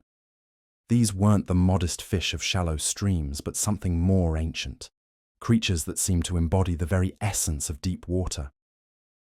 They moved through their liquid domain like living submarines, their barbels constantly testing the water for information that remained invisible to every other creature. They could taste the approach of storms in changes of salinity so subtle they barely registered as variations, feel the tremors of distant rockfalls through pressure waves that dissipated long before reaching the surface. Their patience made the great serpents seem hasty, their ability to remain motionless so complete that they became indistinguishable from the rocky bottoms they inhabited. When prey finally ventured within range, their strikes created explosions of silt and foam that announced the presence of forces that preferred to remain hidden. The wild horses that thundered across the plains of Bashan weren't just running. They were writing freedom across the landscape in hoofbeats that echoed like drumbeats in a symphony of independence. These weren't the refined horses of later civilizations, but stocky, muscular survivors whose beauty came not from breeding, but from perfect adaptation to lives lived entirely without compromise. Their herds moved like living rivers across the grasslands, their coordination so perfect it seemed choreographed by forces beyond individual consciousness. They were democracy in motion, creatures that made collective decisions through processes too subtle for human understanding, their leadership rotating based on wisdom rather than dominance. The stallions that guided these herds weren't tyrants, but servants, their authority earned through demonstrated ability to lead their families to safety and abundance.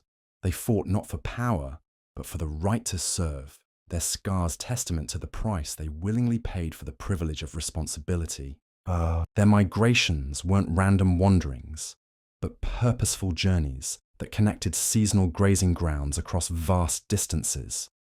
They were the mapmakers of the ancient world, creatures whose movements created highways that other animals would follow for generations, whose knowledge of water sources and safe passages meant the difference between survival and catastrophe for entire ecosystems.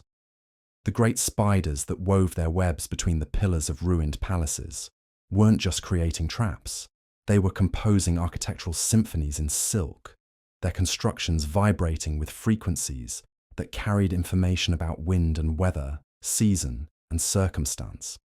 These weren't the small house spiders of domestic spaces, but master engineers whose creations could span the gaps between buildings. They lived in a world of tension and vibration, feeling every tremor that passed through their constructions like musicians reading sheet music written in motion and mathematics. Their webs weren't just hunting tools, but information networks, early warning systems that could detect the approach of storms, the movement of large animals, even the subtle changes in air pressure that preceded earthquakes. When something became entangled in their silken architecture, they didn't simply rush to attack, but first gathered intelligence, the size and strength of their prey, the degree of entanglement, the optimal approach for subduing without damaging their precious construction. They were living strategists, creatures that understood the value of information over impulse. The massive scorpions that scuttled across the floors of desert caves weren't just venomous arthropods. They were living repositories of patience distilled into its purest form.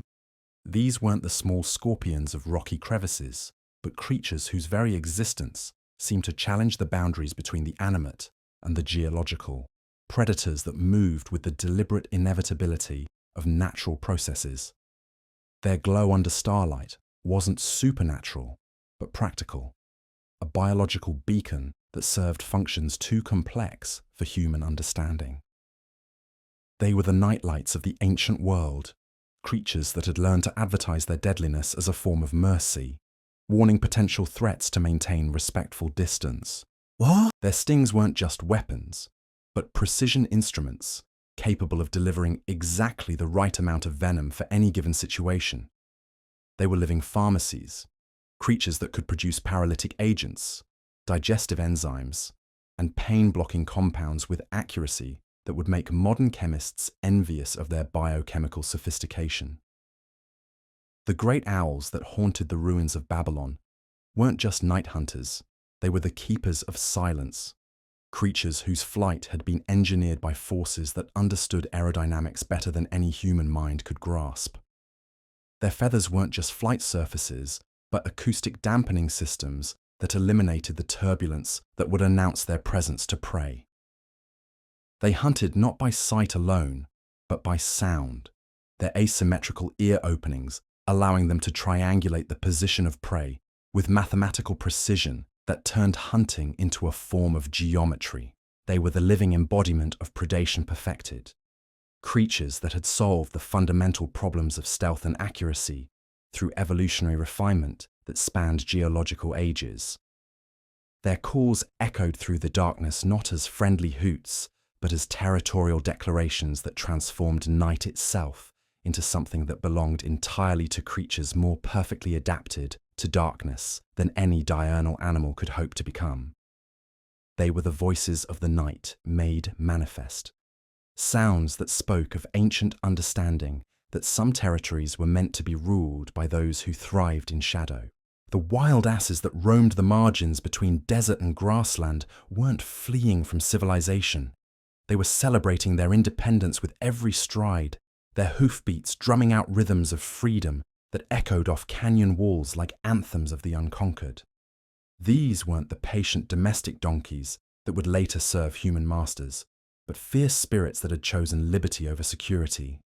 Their endurance wasn't just physical, but philosophical, a commitment to self-determination that made them capable of surviving in landscapes that would kill creatures dependent on external support. They could find water in places where none seemed to exist, extract nourishment from plants so bitter they would poison domestic animals, and navigate by landmarks and instincts that connected them to territories spanning hundreds of miles. Their braying calls weren't crude noises, but complex communications that carried across vast distances.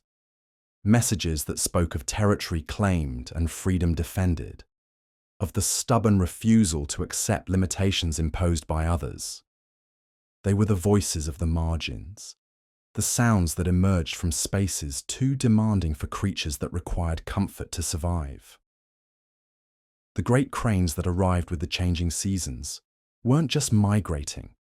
They were participating in ceremonies of endurance that connected Arctic tundra to African wetlands, their journeys spanning continents and seasons with precision that made human navigation seem primitive by comparison.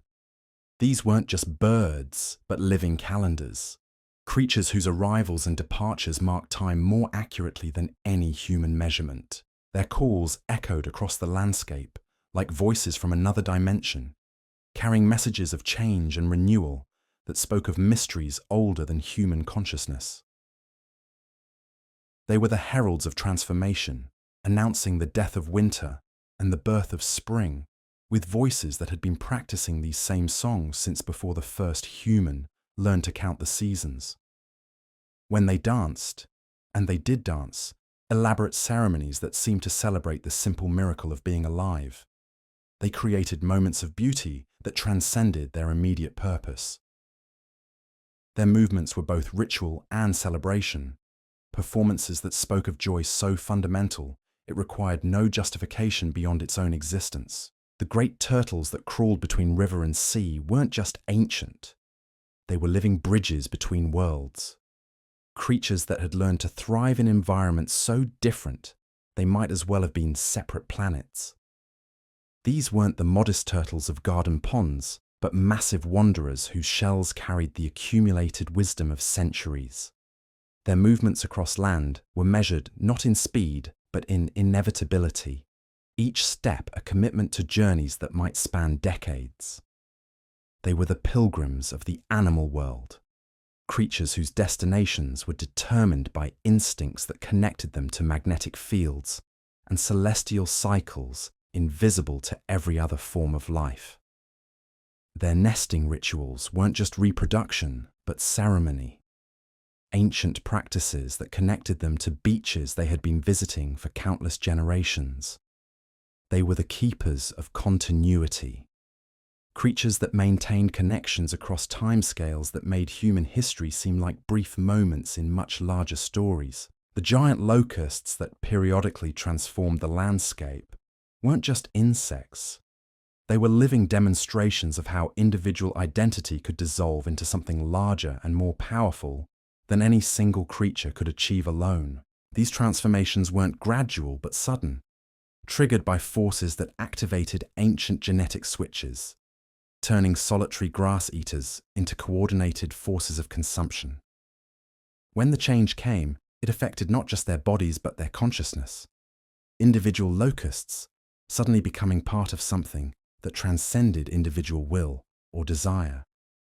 They were proof that identity itself was more fluid than most creatures imagined, that the boundaries between self and group could dissolve when circumstances demanded collective action. Their swarms moved across the landscape with purpose that seemed almost intentional, stripping away everything that had grown during seasons of abundance and leaving behind spaces that looked as if they had been prepared for some new form of beginning. They were the editors of the natural world, creatures that revised entire ecosystems with thoroughness that left nothing to chance. The great bees that built their cities in the hollows of ancient trees weren't just producing honey. They were creating liquid sunlight, transforming the energy of flowers into something that could sustain life through seasons when nothing bloomed. These weren't the familiar honeybees of modern hives, but massive architects whose colonies could span multiple trees, whose engineering capabilities put human construction to shame. Their hexagonal cells weren't just storage containers, but mathematical perfection made manifest. Structures that maximized storage while minimizing materials with efficiency that would make modern engineers weep with envy. They were living geometricians, creatures that had solved complex problems of space and resource allocation through instincts that operated with precision that seemed almost supernatural. When they swarmed, they weren't just moving, but voting, the entire colony participating in democratic processes that would have impressed the founders of human republics.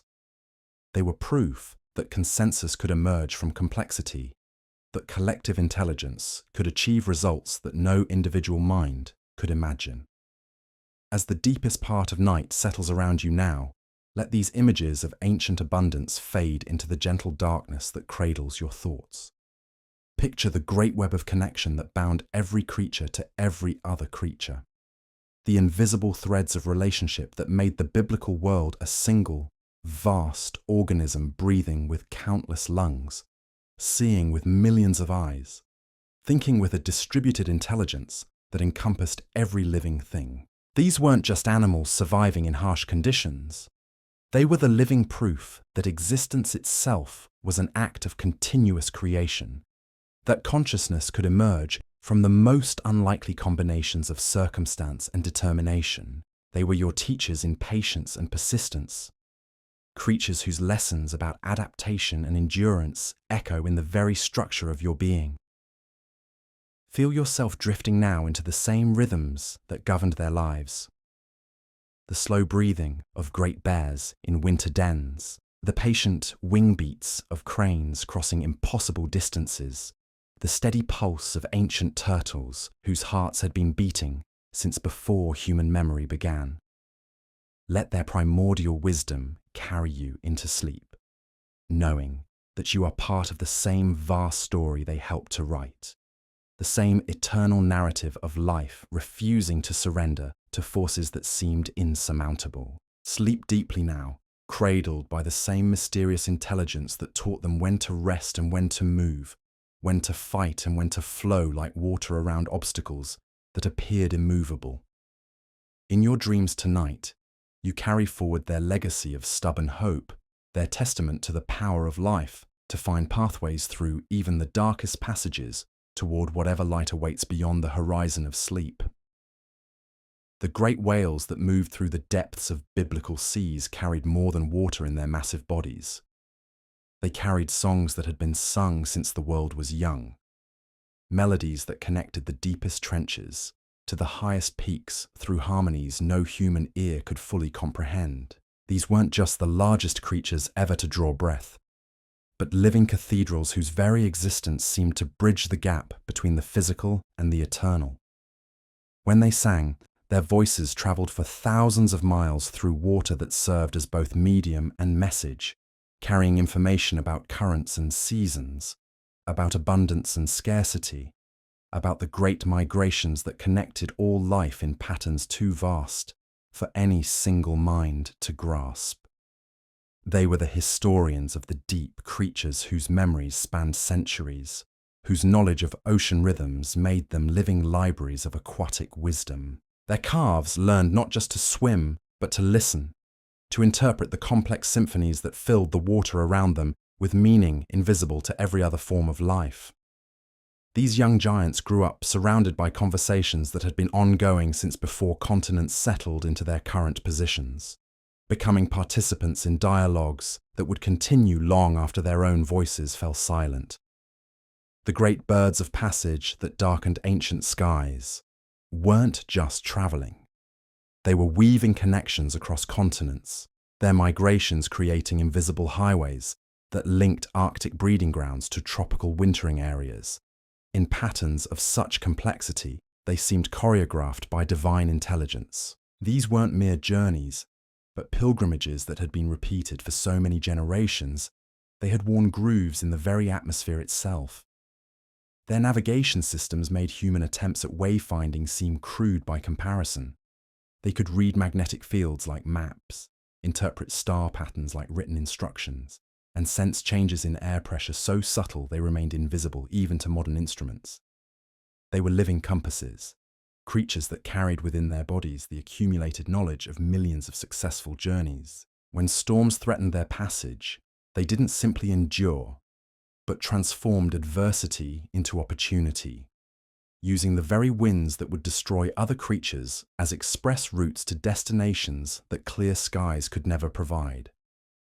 They were the masters of adaptation, creatures that had learned to find advantage in conditions that represented catastrophe to everything else. The ancient forests held secrets that only the creatures who had lived there for countless generations could interpret. The great deer that moved through cathedral groves of cedar and oak weren't just foraging. They were following pathways established when these trees were saplings, maintaining relationships with the forest that had been cultivated across centuries of mutual dependence. Their antlers weren't just weapons or displays, but instruments of communication, capable of transmitting vibrations through ground and air that carried messages across miles of woodland. They were the network administrators of the forest, creatures whose movements and calls coordinated the activities of countless other species, in ways that maintained the delicate balance necessary for the entire ecosystem to thrive. The great serpents of the wilderness weren't symbols of evil, but embodiments of transformation, creatures whose periodic shedding of their skin served as living reminders that growth required the courage to abandon what had become too small. These weren't just predators, but philosophers of change, demonstrating through their very existence that even the most perfectly adapted beings must periodically reinvent themselves to continue thriving. Their patience made mountains seem restless by comparison. They could remain motionless for months, their bodies becoming indistinguishable from the rocks and fallen logs around them, waiting for the precise moment when opportunity would present itself. They were meditation made flesh, creatures that had mastered the art of being completely present while remaining perfectly still. The wild cattle that roamed the highlands weren't domesticated beasts, but living storms, creatures whose very presence could reshape the landscape around them. These weren't the placid animals of later farms, but massive, independent spirits, whose strength could uproot trees and whose charges could create furrows in the earth that would become streams during the next heavy rain. Their social structures weren't based on dominance, but on earned respect, with leadership rotating based on wisdom and experience rather than mere physical power. They were democratic in their wildness, making collective decisions that affected not just their own survival, but the health of entire ecosystems that depended on their grazing patterns and migration routes. The great fish that swam in the deepest waters of ancient seas weren't just aquatic creatures, but living connections to ages when the earth itself was different, when continents had other shapes, and oceans followed patterns that modern geography couldn't explain. These weren't the familiar fish of shallow waters, but something more primordial, creatures that seemed to embody the very essence of life's origin in the sea. They moved through their three-dimensional world with grace that made flight seem clumsy by comparison, their bodies perfectly adapted to pressures that would crush surface dwellers, their senses attuned to chemical gradients and pressure waves that revealed information about their environment invisible to every other form of life. And always, threading through every story of these ancient creatures, was the understanding that they weren't just surviving, but participating in something larger than individual existence. A vast, interconnected web of relationships that made every breath, every heartbeat, every movement part of a symphony that had been playing since the first spark of life ignited in primordial waters. The night insects that filled the darkness with their songs weren't just making noise, but composing the soundtrack to creation itself. Their chirps and calls weaving together in harmonies that spoke of abundance, of continuation, of the endless creativity that emerged when life refused to accept limitations. They were the chorus of existence, tiny voices that combined into something magnificent and eternal. As the ancient night deepens around you now, let these final images settle into your consciousness, like the last notes of a symphony that has been playing since time began. These creatures weren't just animals in a distant world. They were the living proof that existence itself was an act of continuous creation, that every moment held the potential for beauty, for connection, for the kind of fierce joy that emerges when life embraces its own inexhaustible creativity. Picture the great breathing of creation, the rise and fall of whale songs in the deep, the synchronized wing beats of countless birds crossing impossible distances, the patient pulse of ancient hearts that had been beating since before human memory began. Feel yourself becoming part of that rhythm, your own breathing slowing to match the eternal cadence that connects all living things. Sleep now, dear listener, cradled by the same forces that guided their migrations and timed their seasons, the same mysterious intelligence that taught them when to rest and when to journey, when to sing and when to listen. In your dreams tonight, you carry forward their legacy of endurance and hope, their testament to the power of life to flourish even in the most challenging circumstances. Let their ancient wisdom guide you through the gentle darkness toward whatever dawn awaits, knowing that you are part of the same vast story they helped to write, the same eternal narrative of creatures who chose to thrive rather than merely survive, who found ways to transform even the harshest landscapes into homes where beauty and wonder could take root and flourish. The brutal lives of biblical animals weren't brutal because they were cruel, but because they were real. Authentic expressions of life lived without pretense, without protection from the fundamental forces that shaped existence itself. They were teachers of the deepest truths about persistence, adaptation, and the stubborn courage required to keep breathing, keep moving, keep hoping when everything seemed arrayed against survival. Rest now in their shadow, sleep in their shelter, and wake tomorrow carrying their fierce determination to find meaning and beauty in whatever world awaits your opening eyes.